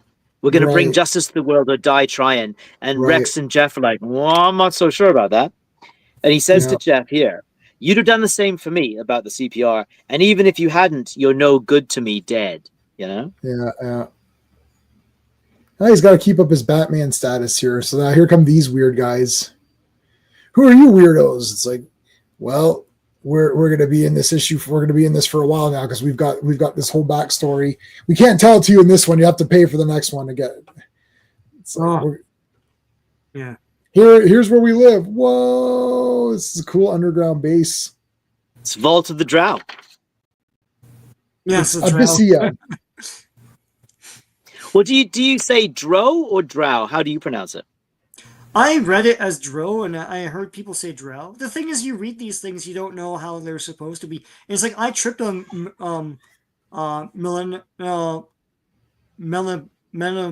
I still trip over it. Where Elric, yeah. Melnibone, right? Yeah, I don't know. No. I don't know. No, the other way you said it was say it. Melnibone. Yes. Because some people say Melnibone. No. I don't do. I do the other one. The other one, yeah. That's the thing. It's like aluminum. Yeah, it's like aluminium. And we say aluminium. Aluminium. Aluminium. Yeah. It's like you read all these names of the people who created this stuff. It's like I didn't know how to say Giacoa until D-Bud was on and he corrected me, and I'm like, Jesus, my whole life I had no clue how to say this guy's name. What about Sienkiewicz or whatever? Like Sienkiewicz. Yeah, that's the just like there's no way. Yeah, like, it's not phonetic. It's not. Yeah. Yeah. All right. So then we live in Abyssia. Tales of Abyssia. Bridge Stitcher. Land of the supermodels. Where they crack their head on the way over, and then anyway. Like, whoa, you guys are all hot chicks. Like, that's right. That's what I'm going to Abyssia. I'm going to Abyssia. You just won the world champion. Where are you going? I'm going to Abyssia. Like, where's that? Wouldn't that be awesome if someone said that? Thing, I don't know. It's a Batman thing. You guys, you know. Don't you read DC Comics? No one does anymore. Oh, no. Who are you, Blondie? It's you see the comment. The costume is quite loose on Emily. That Looker. Now it's quite loose. So it's gonna that's when she becomes Looker. Of course, it's quite tight. Right. Yeah. She's going to grow significantly, right? Yeah. It's like, oh, I've got to cover myself. Oh, I don't cover myself. I'm a real man. It's a circle of skin. It's just like I'm the. It's like, who are you? It's like, I'm the lead singer of Manowar. No. And he kisses. He's a Conan villain. Yeah, he's a Conan villain. Yeah, he is a Conan villain. It's like, why is your skin dark? Oh, this whole thing is like, what's wrong with it? It's like there's nothing wrong with it. You just don't get out much. Well, we are Swedes. Sorry, no, they're not Swedes. They're in Switzerland. They're Swiss. Yeah, Swiss. They're like, why is your skin dark? They look like Swedes. You could be. Yeah, they look like Swedes.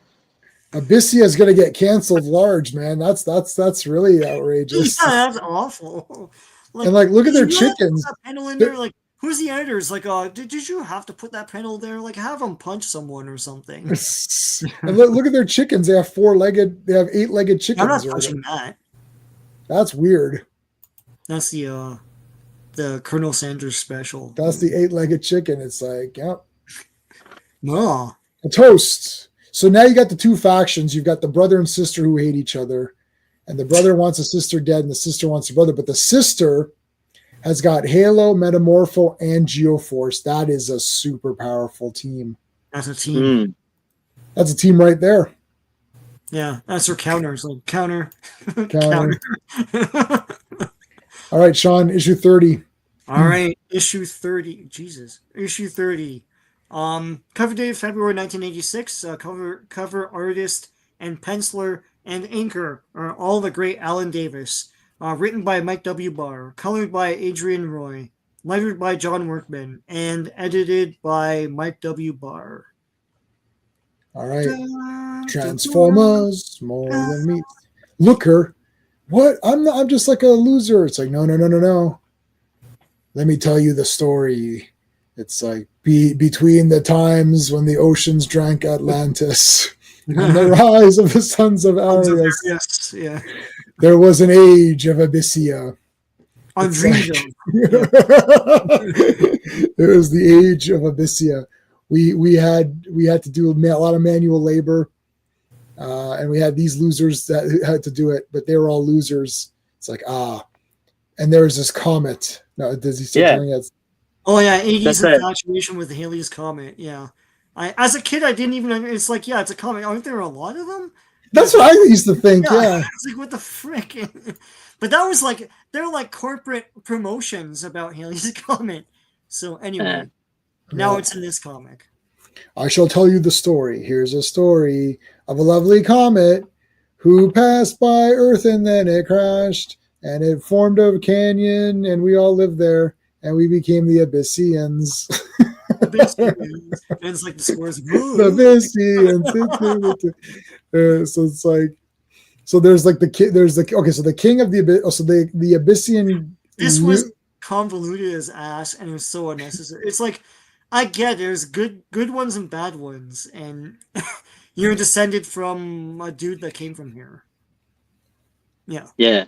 Well, it's like, you know how Geoforce retains the powers Dr. Jace gave him because he's of a certain bloodline, right?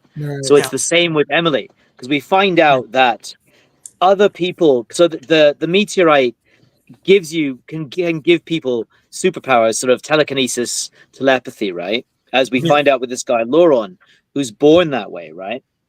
And the priest characters, the guys with the glowing eyes, they were exposed. They're exposed to the meteor as well, but they get horribly deformed in the process. Like it actually damages them quite badly because they're not of the royal bloodline, right? So it's a similar. It's great storytelling though. The next panel, the next 2 pages are fantastic. There's great visual storytelling. Yeah, so this guy tries to scanners. It's scanners, yes, I know. Yeah. Why are you stabbing yourself? Stop stabbing yourself. Stop hitting yourself. I'm gonna suck your brain dry. So the royalty get the powers and they get all of the powers, none of the weaknesses. The other guys get all deformed and weird. So they're saying that Looker, Emily, she's a descendant of the bloodline, so she'll get all of the positives. She'll look good. She'll have the eyes and all of that. So they talk about this now. None of this was in that Black Lightning TV show, because when you said she was in Black Lightning, I was like, oh yeah, I think she was, but she did not look like this. This was not that character at all. They just used the name, I think. Oh wow, yeah. Yeah, it was like some random. I actually really like this. Like there's some good storytelling. There's a cool backstory about how so Lauron then absolute power corrupts absolutely. He kills his father, and eventually his ambition. It's his wonderful storytelling, classic theme. Ambition outgrows what he is capable of, and eventually he has to flee, and he leaves. And there's a great panel where he saves the meteorite. But not his workers. It's bottom of the page. Yeah. And he found decisions quickly. Yeah. He founds Abyssia, has a child who inherits his powers. But they also talk about he would take hibernations between returns of the comet, right? Because the comet's linked to the idea is it was linked to his powers. But anyway, eventually. one of them, like one of the ones who had powers, goes out into the world, and that is the ancestor of Emily. We find out it's a grandfather, and that leaves a power vacuum that's filled by the brother and sister who don't have superpowers. They just have super ambition and super hair, really. They have they got the red hair. Super hair. It's like to super hair. Yeah. So they both want Emily on their basically Emily is coming back and then she's gonna have to pick, I guess, between, but there's the brother and sister right there. And then they're pissed at each other. They each want to rule. It's like, and then it's like, but she's like, that's a fantastic story, and it'd make a great 30th issue for an ongoing series. But what does that have to do with me? Well, just so happens that your grandfather was one of them. What? Oh my God! It's like, yes, he was this guy. It's like, shit, that looks exactly like him. It's like that's him right there. That is your grandfather. We're trying. He's just ahead now. That's not a way to get ahead in life. I've always wanted to be. I think this word balloon belongs to her, not him. All right, you've opened the door, J-Man. Yeah. So the man with no arms, no legs, no body, just a head, goes into the swimming competition, right? Okay. And they're like, "Okay, mate, he's sure. Yeah, I'm fine. So they roll him to the edge of the pool. Everyone gets ready. They blow the whistle. The other guys dive in. He falls into the pool, sinks to the bottom. And the race is over. The lifeguards dive in. They pull the guy out of the pool. No arms, no legs, no body, just a head. They put him down. They say, "Oh, mate, are you all right?" He's like, "Oh, yeah. What happened?" "Oh, I got a cramp."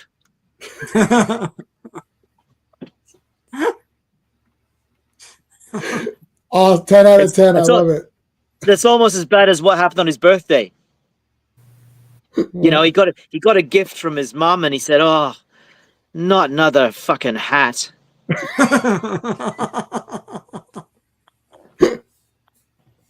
Sorry, let's get back to the story. Sorry. I do like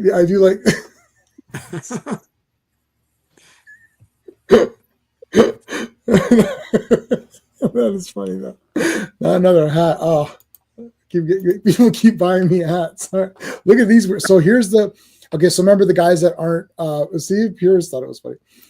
So remember the guys that get exposed, but they're not part of the royal bloodline. They become these weirdo guys.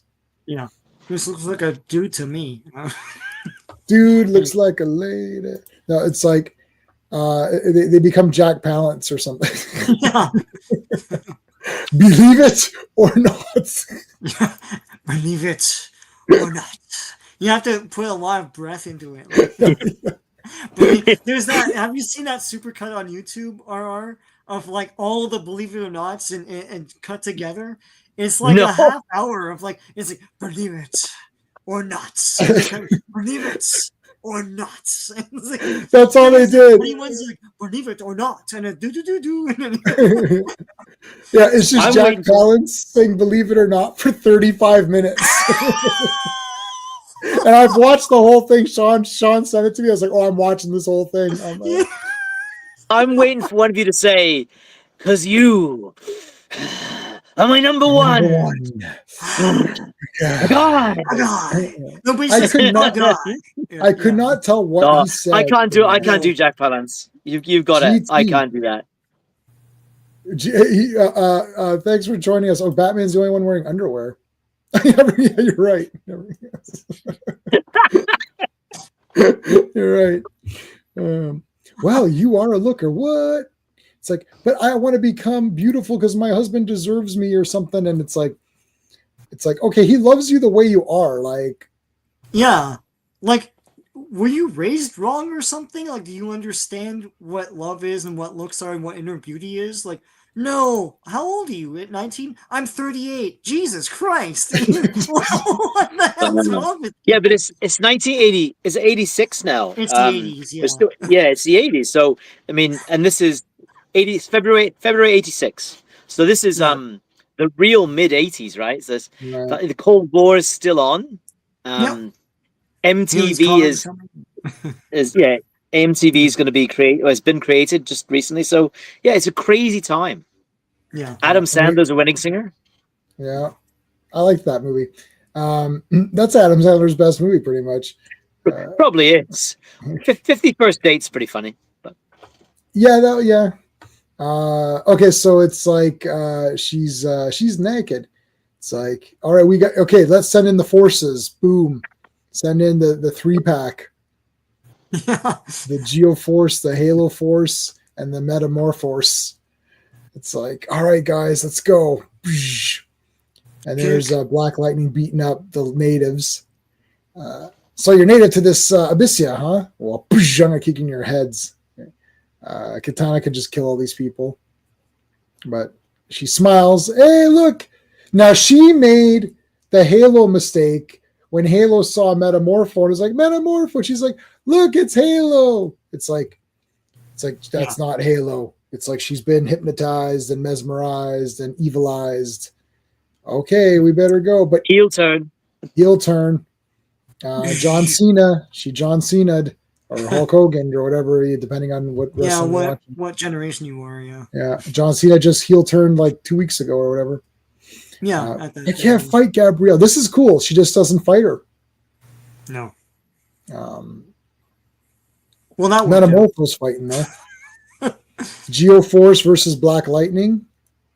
Gravity versus Lightning. Yeah. Dun. My prince. Now your sister attacks. More just like massive battle. Brilliant action. It really conveys sort of a grand scale of a huge battle going on. Yeah, right. I agree. In the background, it's awesome. Drink the sexy serum. Dun. 20 cc's of sexy, and it's like, well, okay, if you insist. Like, boom. I think Jim Aparo is better when he's working on your solo characters like Aquaman or Batman. When there's a team and there's a bunch of guys, they all seem more the same. Whereas Alan Davis, as you're saying, is like he works better with teams because he makes each person a bit more individual. Like if I didn't see their costumes, I would still be able to tell who's who. But Byrne is the same.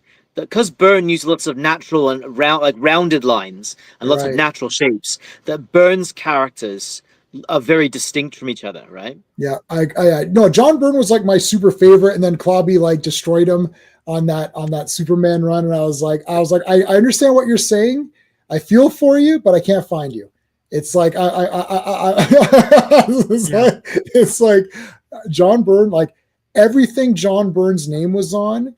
Going back, I was like, "Oh man, this is even Wonder Woman." He did Wonder Woman for a bit. I was like, "Oh shit, this is all good. This is all good shit." Superman's all good stuff. Obviously, X-Men, any of that stuff. You're like, yeah, everything that you see, John Byrne's like, man, I like this. You got this? John Byrne. What is it? No, hold on. Let me make 2112. No, it's sort of a prequel and a sequel to Next Men. I didn't like Next Men very much, but this is good fun read. It's like it's kind of a one-off, but I'll find it at my library. Do you remember the Hunger? Remember actually what would be a great follow-up? Remember the Hunger stream we did, the Galactus Dark Side? Yeah. A great follow-up stream would be the Captain America Batman crossover that Byrne did as well.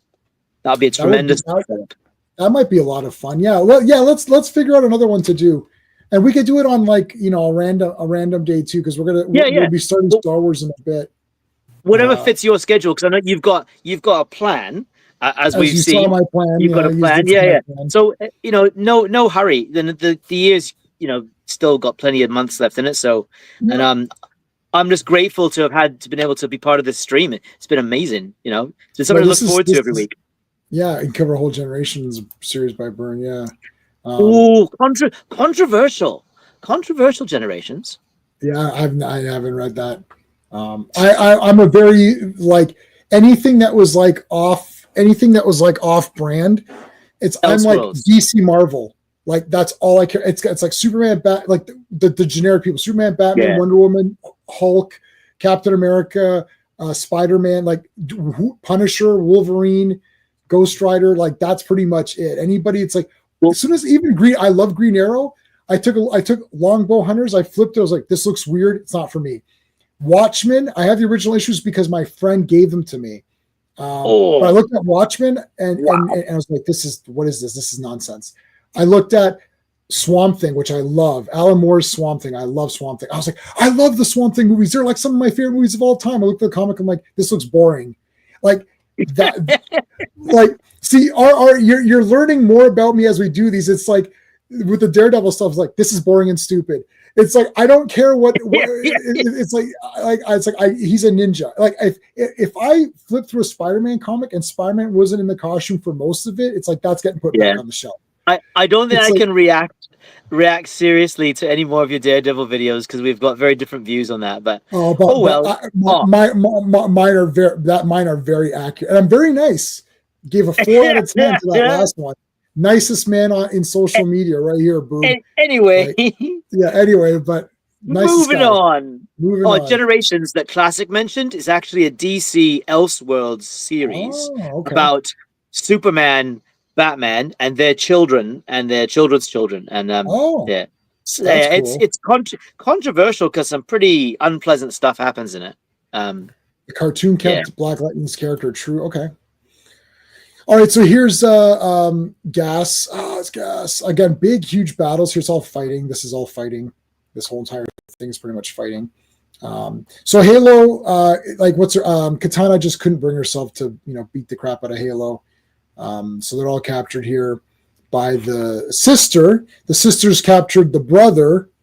But does she have the brother? I don't know. So they're gonna turn Emily Briggs into the Looker. Hey, Raquel should have cosplayed as Looker instead of Dream Girl, because that would have been perfect. That would have actually shit. I should have said that to her. Clobby should have said, "Hey, you should be the Looker," because it's like the same kind of thing.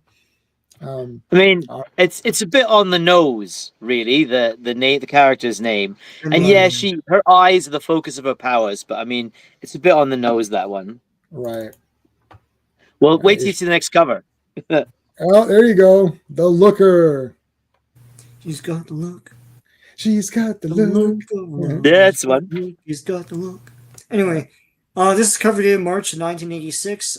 Cover artist and penciler and inker. It's all the same as the last issue. Is Alan Davis, written by Mike W. Barr. Same colorist and letterer and all that stuff. Right.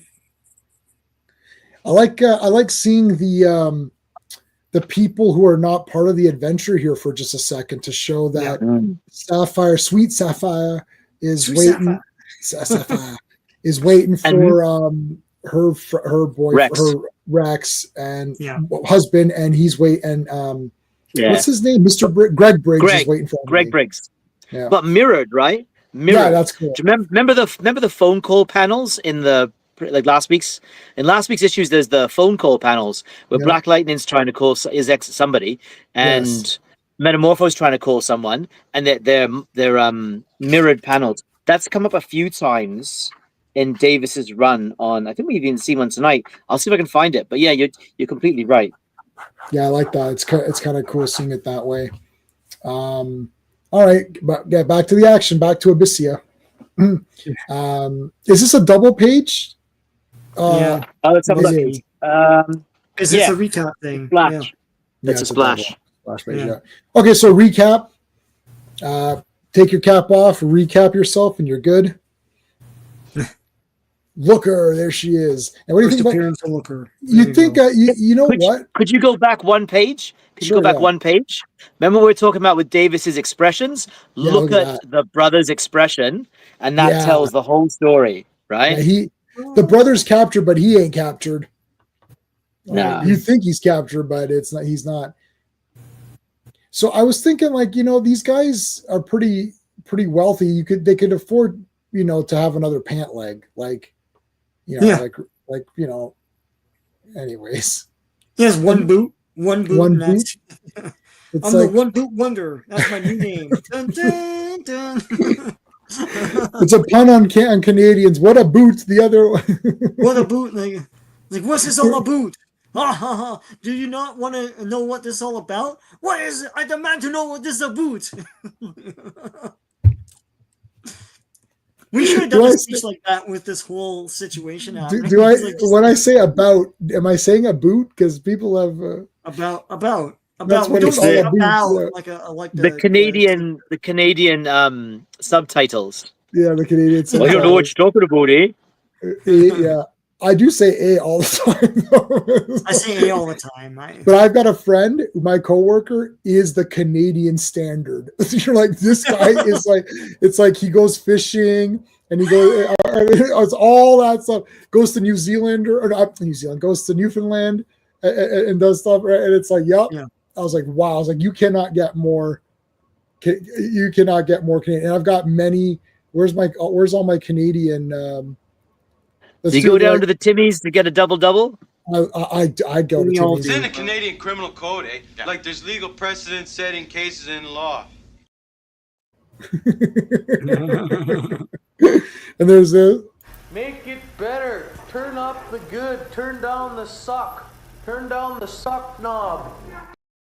Oh my God, they're all smiling. Turn down the suck knob. Turn down the suck knob.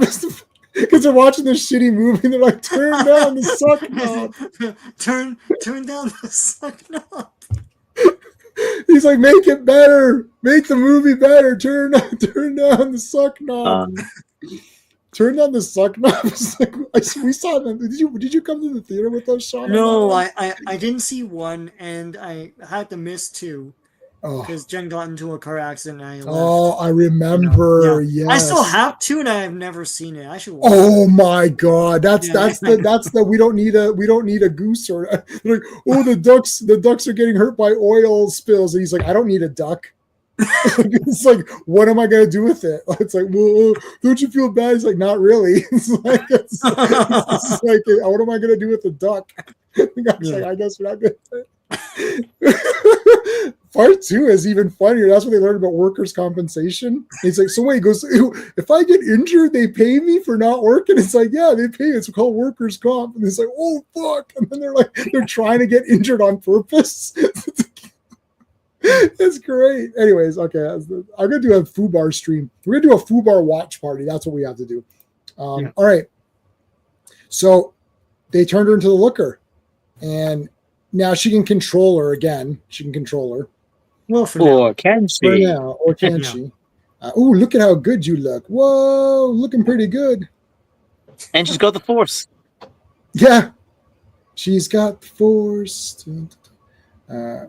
May I look at myself some more? It's like, what the heck? No, we've got business to take care of here. That potion, it has done something to Emily, Batman. You noticed that, did you? Was he being rude there? Or do you think he was just being normal? No, I think that's bat sarcasm. Yeah, bat sarcasm. Oh, you noticed that, eh? It's like, oh, bastard.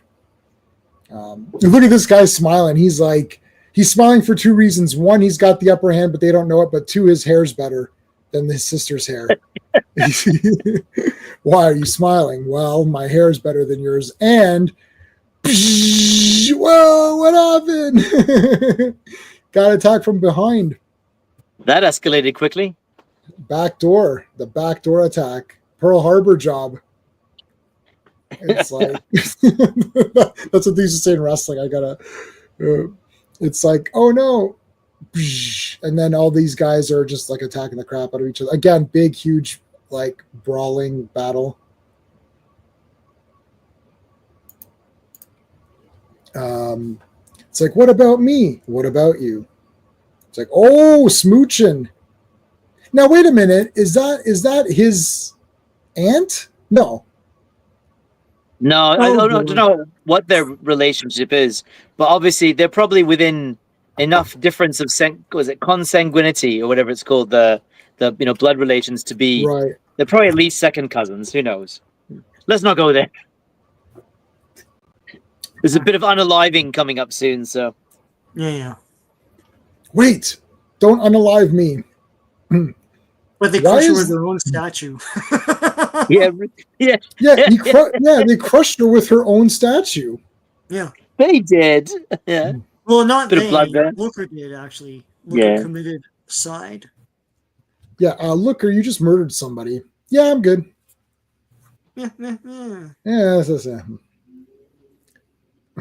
All she was saying is, I'm going to move the statue, and if you happen to be in the way, then that's your problem.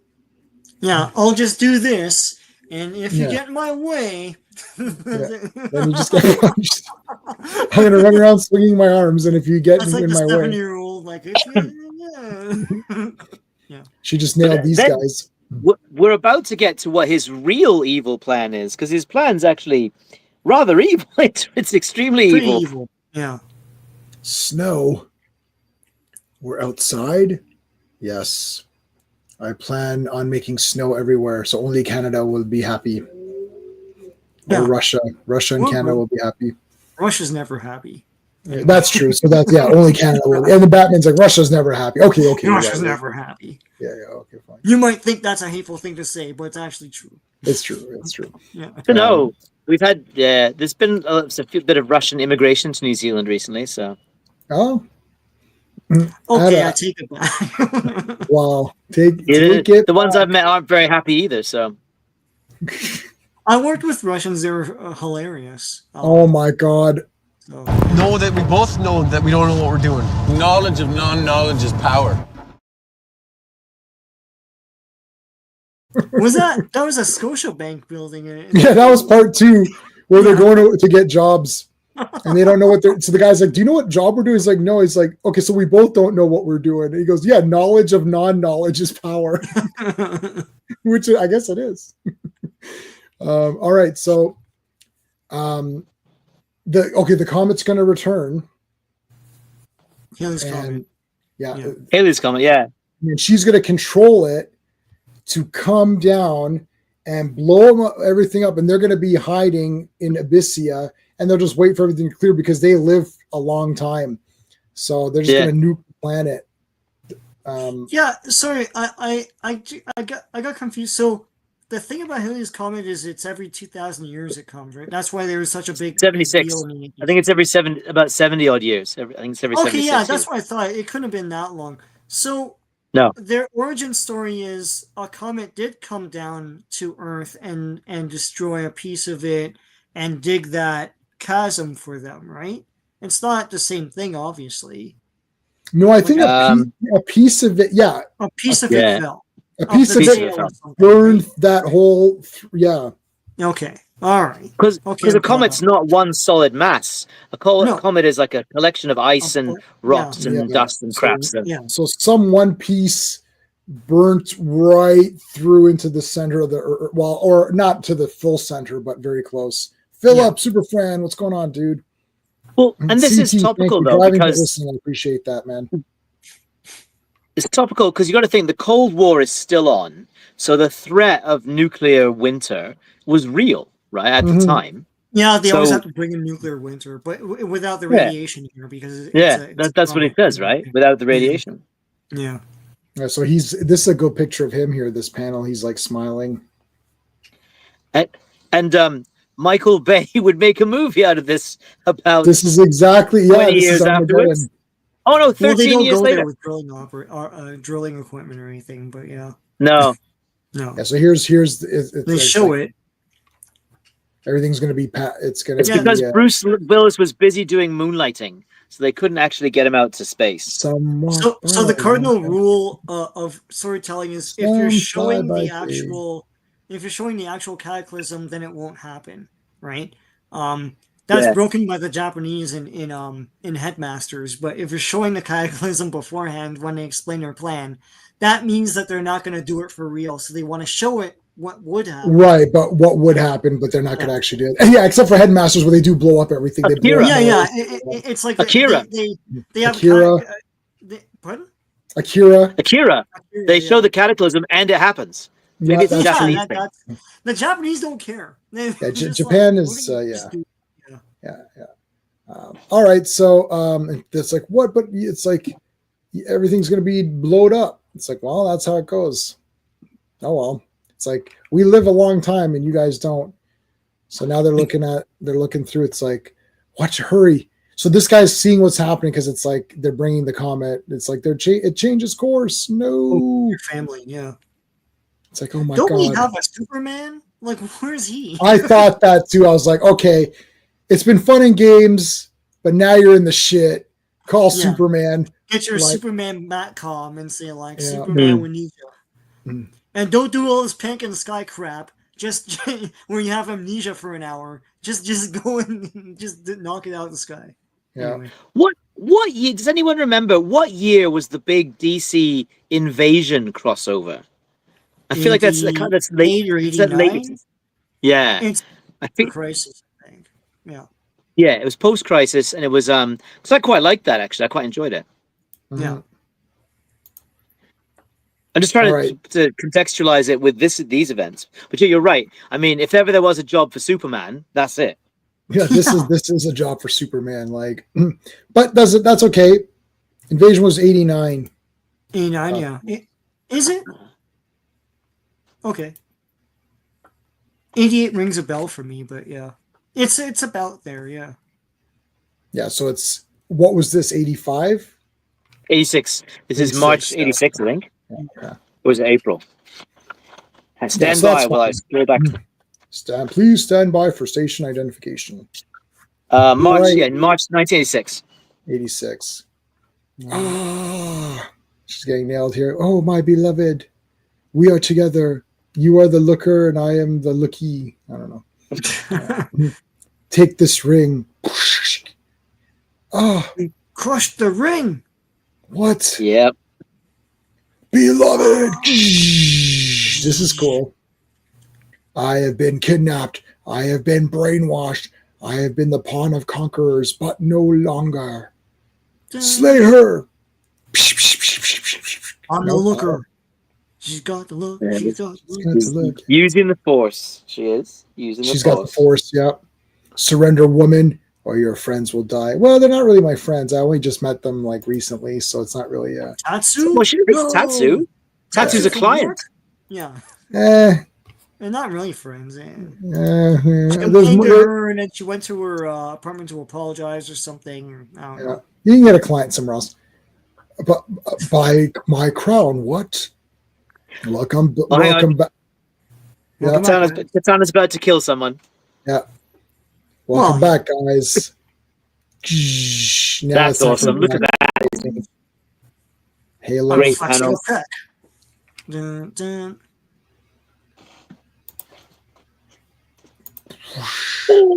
Turns the Haley's Comet back. Yeah. That's pretty damn awesome. Yeah.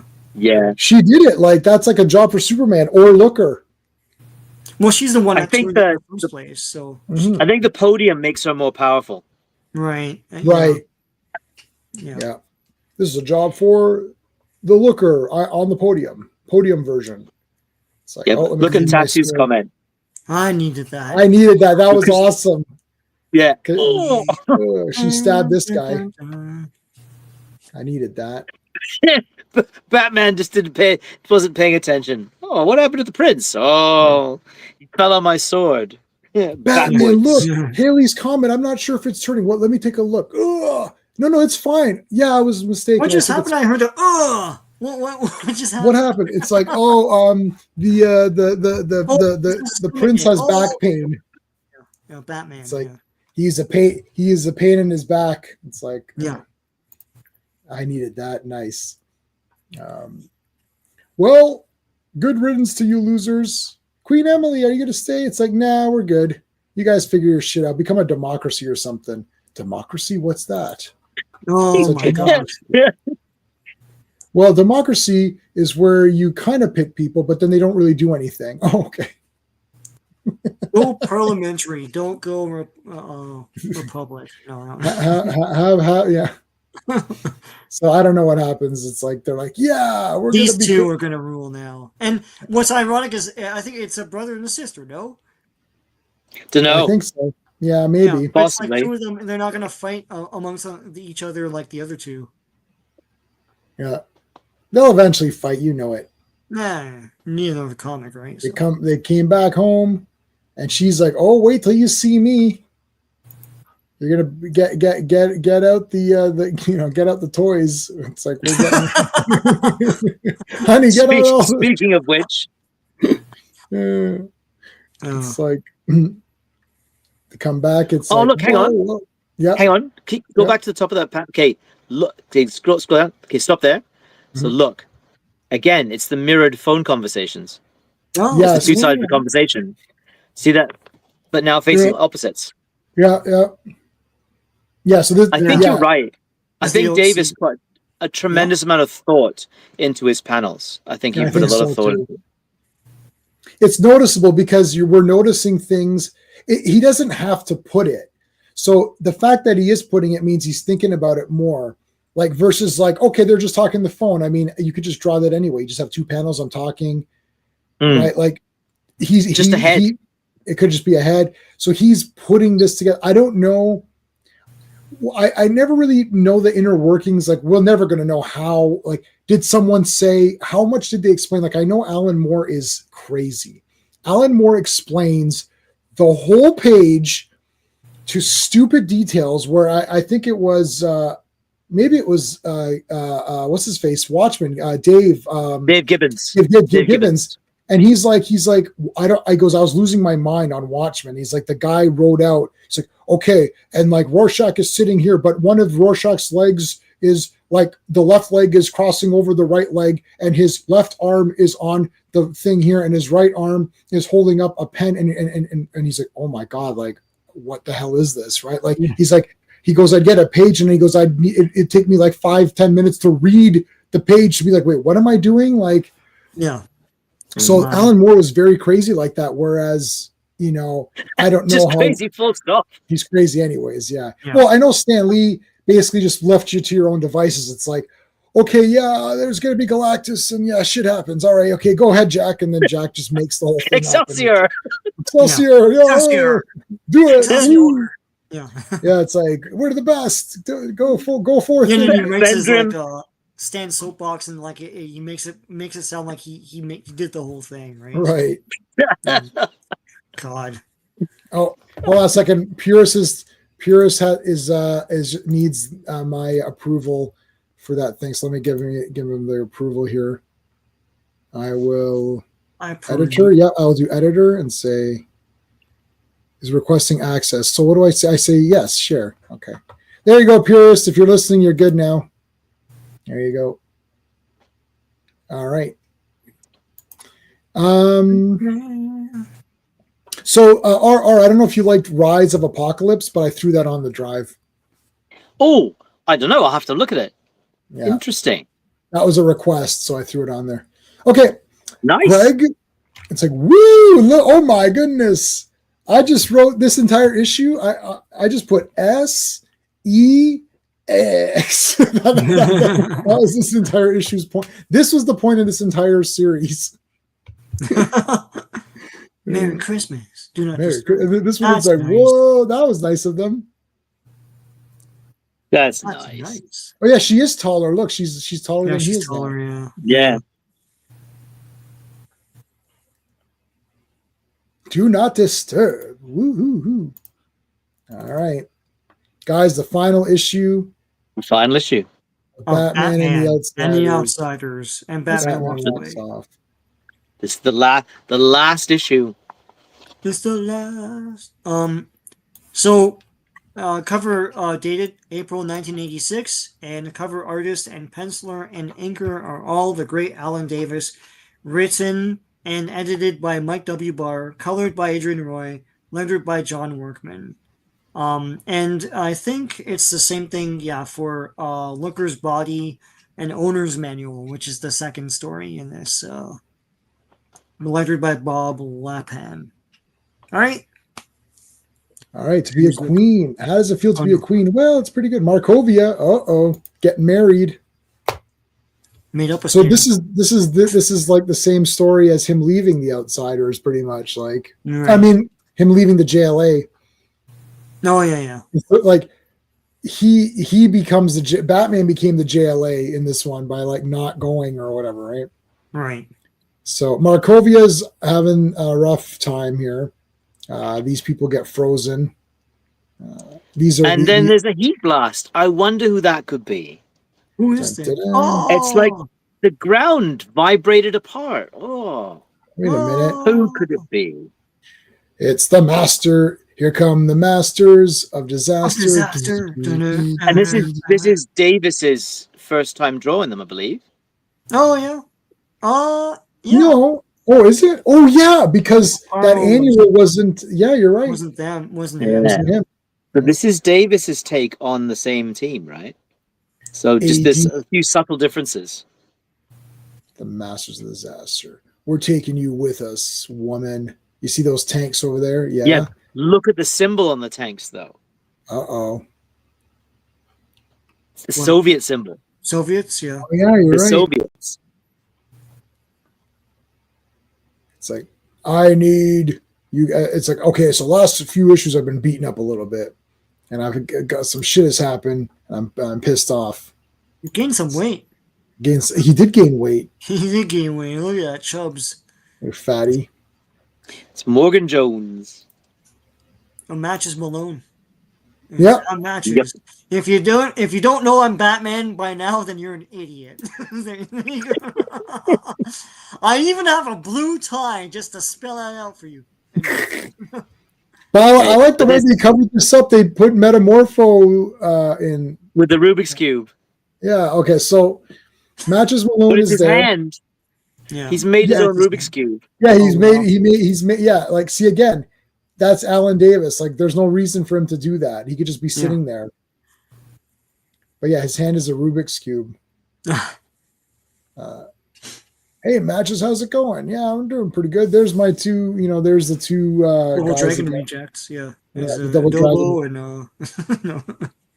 Blood plasma. What's going on here? It's like, yep, we've been collecting blood here for the Red Cross. It's like, all right. I don't know. It's like you're delivering the goods. Sorry, dude, some Judas Priest there. There's the goods right there. Break a leg. Yep, we're good. Oh, this is so cool to look. It's Metamorpho as Batman. It's Metamorpho as Batman, yeah. Like, damn. Can you do a unicorn? Stop it. Black Lightning. Black Lightning. Busting it up. There's Batman and Jif. It's GIF and Batman. Geoff? Yeah. No, Jif. Yeah, it's Jif. Yeah, Jif. It's like G for Geo and F for Force. What? What? It's like, what, you from the Silver Age? Like, how come you have like letters for you? My favorite is Phantom Girl, where it's just like, it was just like someone drew like a lined P. Yeah, it looked like a Sharpie. It's like a P, and that's it. Yeah. It's like, really, Phantom Girl, can you do better? You could at least done a cool Chlorophyll Kid had like a broccoli. It's supposed to be a tree. Chlorophyll Kid. Yeah, Stone Boy has like literally like this like stone. Like, I mean, am I supposed to tell what that is? Great. Here comes the great fight in here with the lights. Here. I like the rocket kick. The crane kick. Can you do the can? Oh, sorry. Yeah, I can't. Yeah, you're right. The can. No, but it looks like I was thinking he's doing the crane kick. If done correct, no can defense. So no can defense on this one. I saw Lyoto Machida knock out Randy Couture at UFC, I think 130 with the crane kick. He did it for real, jumping front kick. Yeah. Knocked him clean out. Oh, yeah, is that the one that he said Seagal showed him? Yeah, it was something like that. It was he did karate before he did other stuff. Lyoto Machida, because there's a huge Japanese population in Brazil, right? Yeah. He's Brazilian, but Brazil had like a Japanese almost colony in it. So you get tons of Brazilians who look Japanese, have Japanese names, but of course speak Portuguese, right? So he did. I know the guy you're talking about. I've seen him, and I've seen him in interviews. He's badass. Yeah, he knocked out Randy Couture. I think it's UFC 130 because GSP was defending his title. It was really good. I think Mike Bisping was fighting. It was in Montreal. Oh no, that was the Matt Serra. Because I used to follow GSP a bit, because that's not the one I was talking about. That wasn't the one I was talking about. That's the whole thing. But yeah, I mean, you guys must be GSP fans, Canadians. You got to root for GSP. I'm nothing. I don't even know what that means. I don't know what you don't know what GSP is. I don't know what Georges St. Pierre. Okay. Captain America, the Winter Soldier, the guy who played Batroc. Cool. Okay, That's okay. cool. Yeah, he was UFC champion for a long time, and he won Canadian Athlete of the Year a couple of times just because he was so dominant, right? And a really nice guy, like he never trash talked. He talked like that because he's from Trois-Rivières, Quebec, and he never do no trash talk. He just talked real nice and then kicked shit out of guy in ring. Okay. Yeah, no, I do watch. He was Batroc, man. He was great. Yeah. Like now that you're saying he's not even an actor, that's pretty good because no, he's a UFC fighter. He did those stunts himself because he could. Yeah. So I watch UFC on and off, but I don't get the pay-per-views. I'm not paying for them, and so why would you? A lot of times I'll just have it on, right, and you know, watch it in there. So I watched, I watched all the like. I mean, I like when Ronda Rousey was doing it, I was like, oh, this will be cool, like a girl fight, you know. So I watched all her fights, and I watched a few here and there, like when I would just throw it on, kind of a thing. But yeah, my wife can't. She doesn't like seeing real fighting, so she just can't even. Fair enough. So it's like when it's on the screen, she like literally just like I can't even look, you know. So she doesn't like it. So it's hard to. And if I'm going to sit down and watch something by myself, I usually watch horror movies because I got to catch up on like my. But yeah, I do like UFC. Canada has a very strong tradition in UFC, very strong. So yeah, tickets were expensive. It came to Toronto last year, and I looked at tickets. I was like, well, maybe I'll go. Oh, it would have been huge. It was like stupid expensive. It was like $8,000. Yeah, and I'm like, I'd never go unless I won the lottery. That's the only way I'd be able to go. Yeah. Anyway, back to Batman. Speaking of fighting, yeah, here you go. Like the chains too. That's bam. He's really smashed these guys. Good fighting here. Grab some of that blood. But you see, he's got the dome shadow on his forehead. I like that. Yeah, who did you say doesn't do the shadow? In the annual. He didn't have it. Yeah, that was weird. Team there, yeah, it was all weird. Yeah. This is the real. Now this superpower toy. This is the re-release superpower toy where they added the added shadow. Yeah, that's the real Batman to me. Right. So this is now you can't get this anymore. No, yeah. I don't know why. And this is where it all goes wrong. All right, so they're like, oh yeah, so in Markovia, all this shit's going down. And it's like, wait, hold it, Geoforce. We've got other rats' nests to clean out before. But Prince Brian, that's your Highness, the radio. We need help.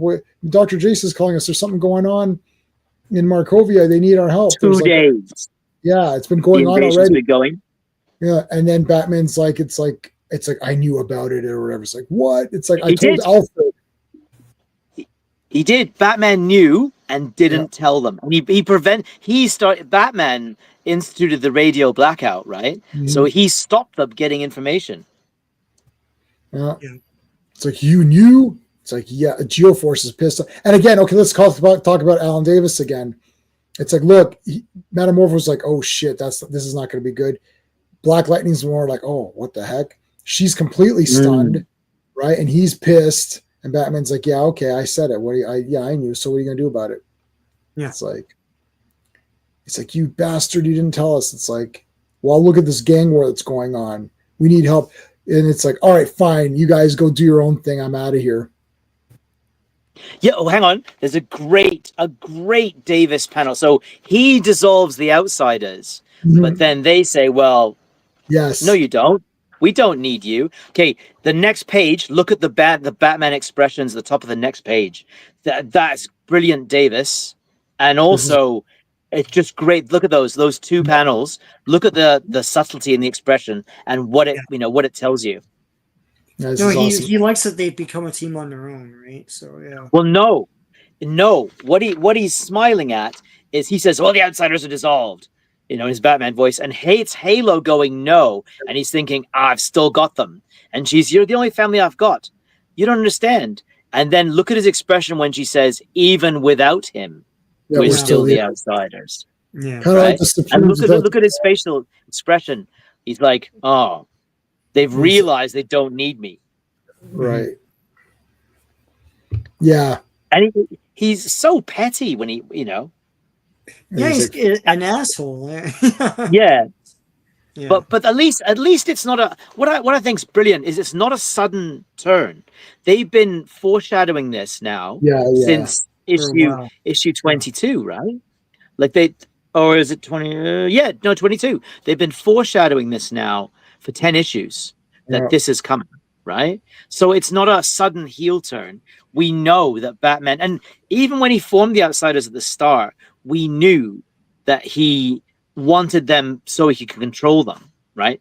He can only deal with things he can control. And he mentions Jason Todd there too. Yeah, he mentions. I suppose Jason will too someday.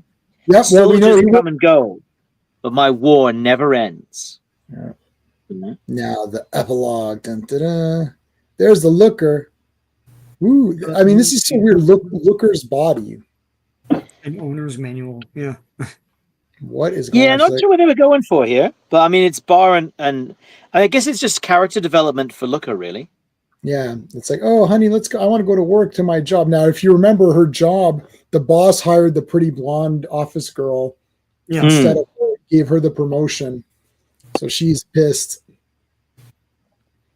Like, but she's never been objectified by men before. She's always been sort of a small, mousy, reasonably plain young lady. She's never been objectified, and she likes it. She likes it.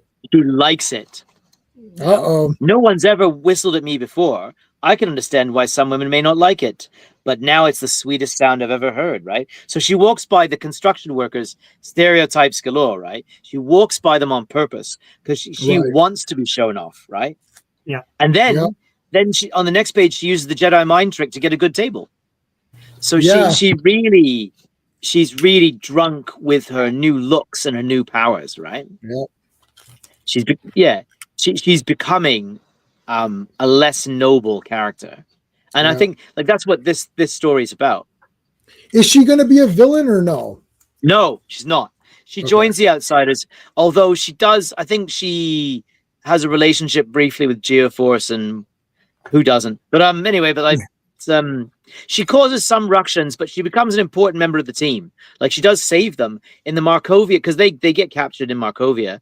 Baron Bedlam survived. He's back. And it's Looker who sort of they weren't prepared for. Like the Soviets weren't ready for Looker. They didn't because they didn't know about her. And she sort of comes in and I'm remembering now because it's been a while since I read that issue. But it's the Markovia story. I think is 3 issues long. The Looker story arc's 4 issues. Markovia is 3 issues, and it ends well. There's an appearance by a clone of a important historical figure from 1930s Germany. Okay. Yeah, it's worth a read. Tiny Deadly War, I think they call it.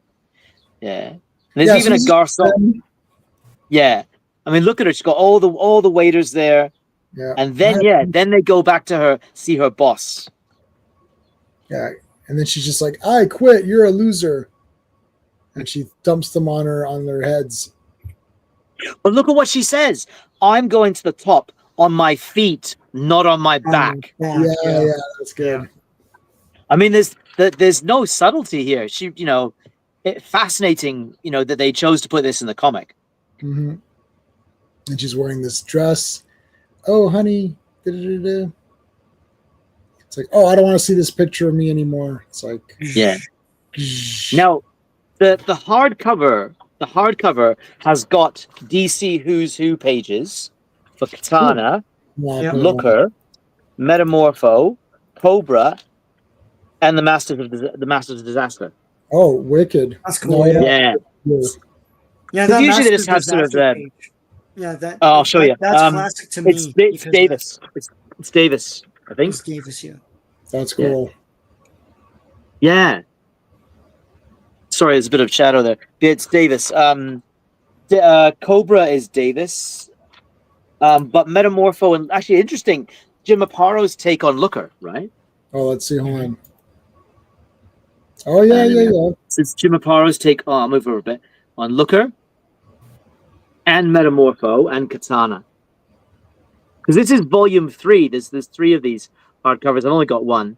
But yeah, Metamorpho. I'll just find the Katana page. I don't like his Looker as much as I like Alan. Yeah.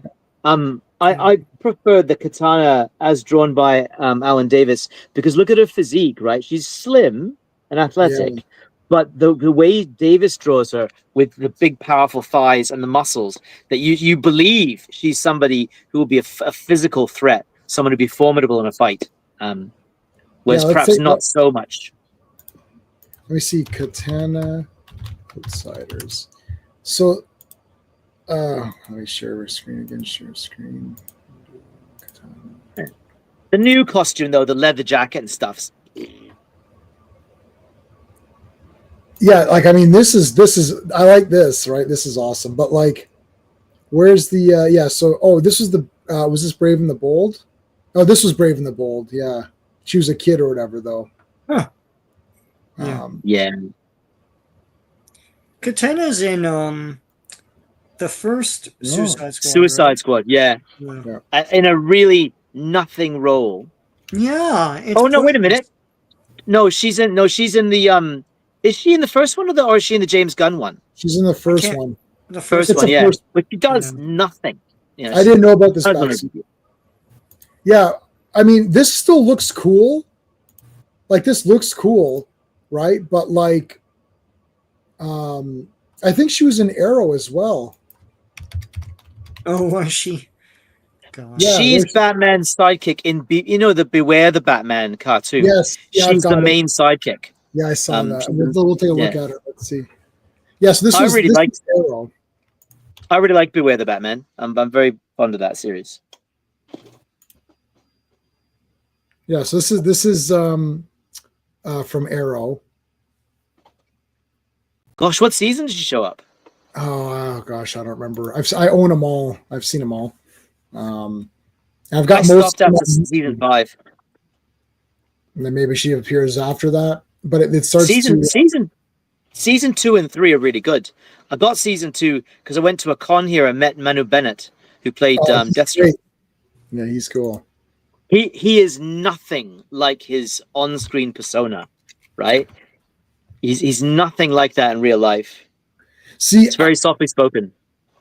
See, I don't like that. Like, she doesn't look like anything. I remember thinking in this cartoon, I'm like, oh, why does she not look cool? Like, she's just, you know what I mean? Like, I wish they'd give her the mask or something then, or something. You know what I mean? Like, yeah, but the character. I mean, I guess the costume isn't there, but well, actually, and they do form the Outsiders. They form the Outsiders with God. Sorry, my brain's not working. Metamorpho's in that series, and Katana, and somebody else, but I can't remember who it is. These guys? No. No. Anyway, not really important, but yeah, she's a good character though, and they do a different take on the Soul Taker sword. It's not a katana anymore. It's a different take, and you've got to see whether you like it or not. Lance Reddick, the late great Lance Reddick, does the voice of Ra's al Ghul, which is quite neat.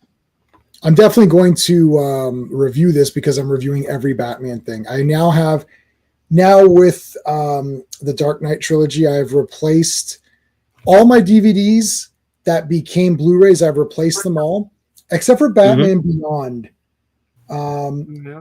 which I have not replaced in Blu-ray. But Batman. I think I'll just stick. I like Batman Beyond. That's as far as I'll go. Yeah. I'm not like. It's got to be Bruce Wayne Batman. That's just the way it is in my head. I still bought it, but but everything else, every other Batman cartoon, I've upgraded to Blu-ray, and then the films, all the live action films, including Bat and Mask of the Phantasm, I now have on 4K. So I now have the best version of every Batman thing. Nice. And for Superman, I haven't been. Well, they haven't brought everything out to upgrade. Like, there's no George Reeves on Blu-ray, so. But I will review this. Beware the Batman. 100%, I will, and I will watch it. See whether you like. I'm not sure you will like it, but it'd be interesting to see your take because they don't bring out the real classics. Like, there's no Riddler, there's no Joker. Right. Two-Face only shows up at the very end. Harvey Dent's character, but Ra's al Ghul is probably one of the big villains who's in season 2. Yeah, I mean, see what you think. There wasn't that many seasons of this, right? No, there was only 2 of them. They're quite short, but I liked it. It was fun. Killer Croc's in it. some other characters as well. But Lady Shiva is one of the villains.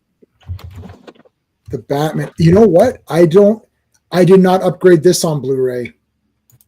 I only have this on DVD. What is it? The Batman. Oh, the Batman. Oh, right. Did you like this one or not as much? I don't know. I didn't like their take on the Joker, to be honest. Oh, he's got those. Yeah, this is like this weird Joker, right? Is that the one with no shoes? Come on, mate. Come on. Yeah, no shoes. That's weird. It's broken. Would you want to walk through Gotham City barefoot? I don't think so. Yeah, there's broken glass and needles lying around. I should upgrade it though.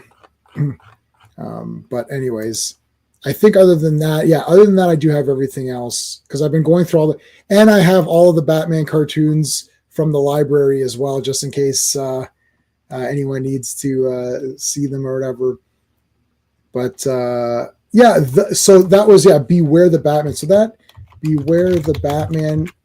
It was the follow up to Brave and the Bold, because Brave and the Bold finished 2011, and they followed it up with Beware the Batman. So is this what he looks like? Let's have a look. I'm on my phone. Yeah, that's the one. That's the Soul Taker sword, I think, and that's Ra's al Ghul and Lady Shiva there on the left hand or the right hand side. Yeah, I don't know. See what you think. It's you get Metamorpho and Katana as Katana's a main character, really. She's like the sort of his main sidekick. Yeah, there's things about it I really liked. Some things were a bit goofy, but they do make some of the there's a Humpty Dumpty villain who actually is quite menacing, really. Surprisingly so. I don't know. See what you think. Mm-hmm. Sean, any thoughts on that? On the cartoons? These cartoons? Yeah. I'd have to revisit them. I kind of like that Beware the Batman. That was the CGI one, right? Yeah. And they're trying to use other characters in the Batman lore other than the typical. And a lot of people got mad at that. So like Professor Pig, Magpie, I think was it? Yeah, Magpie. Whoa, Magpie.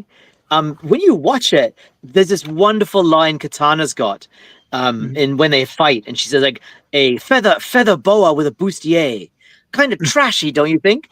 Yeah, the dialogue. There's little bits of adult dialogue in there because Magpie. Well, look at her costume, right? She could be barbed wire. Yeah, I liked what they were trying to do. Clobby hated it because they didn't use the traditional characters. I thought the whole point was to just branch out a bit. Everyone forgets that the Batman 60s series was the breakout for the Riddler. He was not a marquee villain before that show. Cheetah's breakout was Super Friends. She was not a marquee villain before that show. So you give some other villains a chance. But a lot of people hate it. I should revisit it too because I'm sure it's a lot of fun. It's still villains from the comics. It's just ones that never get their due, right? Manhunter appears as well. That's cool. In a sort of an earlier form. And Deathstroke. Deathstroke's one of the villains in the sort of the main villain in the final series, in the final few episodes. Yeah. Yeah, there's so much Batman stuff. I lost track a long time ago. I have a lot of it, but not all of it. But it's like they could make a whole channel of Batman stuff now. It's like the movies and the animated movies alone. And then there's like the TV series, then there's the movies themselves. And, so much. Well, as J-Men pointed out, Batman is like the perfect character because you can fit him into any context. He can be fighting drug pushers in an alley, one issue, and fighting demigods, in a mystical setting, the next, or a super spy setting. Any Batman can conform to like any context. He's like the perfect fictional character, right? He's But he's like second to Scooby-Doo in terms of like straight to video releases. It's like, oh my god, man! It's like those two duke it out in the straight to video aisle. But I own all of this stuff. So it's like Adventures of Batman. I've got that. New Adventures, I got that. I reviewed some Super Friends. I've got all that. The Batman. I don't have on Blu-ray, but I have it on DVD. Brave You and the should Bold I get have on the Blu-ray. Lego ones too. They're good. They're Well, I've got a few Lego. I don't know how many Lego Batmans there are. There's 12 DC Comics movies they made. Now this is an 11 pack. This is missing one of the girl ones, but they made a Batman movie before they made the theatrical one, and they made Batman Family Matters, and of course he turns up in all the Justice League ones they made. There's a trilogy of Batman Lego. It's Batman Family Matters, and the theatrical one. It's like that's the big Batman Lego trilogy. Will Arnett's got more jobs out of that than anything. Yeah. Like, that's probably half of Will Arnett's career is being Lego Batman. Yeah, he's awesome. Okay. So here's the other thing. I've got, like, when Lego Batman came out, they did keychains. I bought 3 or 4 of every character. They're all discontinued now. So I've got, like, I just replaced my Robin is my Robin is dead. So I have 2 or 3 more Robins left. So I put Batman on, and I was looking on the Lego websites, like, all those are discontinued. I've got them all, man. And I've got, like, tons of Boba Fett's. Whenever I buy Lego keychains, I buy like 3 or 4 because they get destroyed. Yeah. So it's like, I just put a Batman on there. She doing okay? Sorry, somebody wanted to scratch. She's like mumbling in the background towards a scratch. Rum. Yeah. All right, folks. We're gonna go. So Doc Savage is on Sunday. Monday is Legion, and then next week, Super God Master Force. We're coming back to Transformers. We have 2 episodes of Transformers. We're gonna cover 10 episodes per episode. And then after that, we're gonna do so we're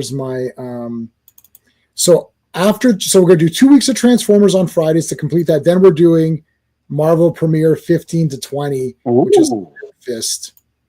That's gonna be awesome because Iron Fist is great. So and I'm gonna watch Beware the Batman. I might even start watching that. Let me see if I have that available right now to watch, and I might even start watching that tonight, even just watch one.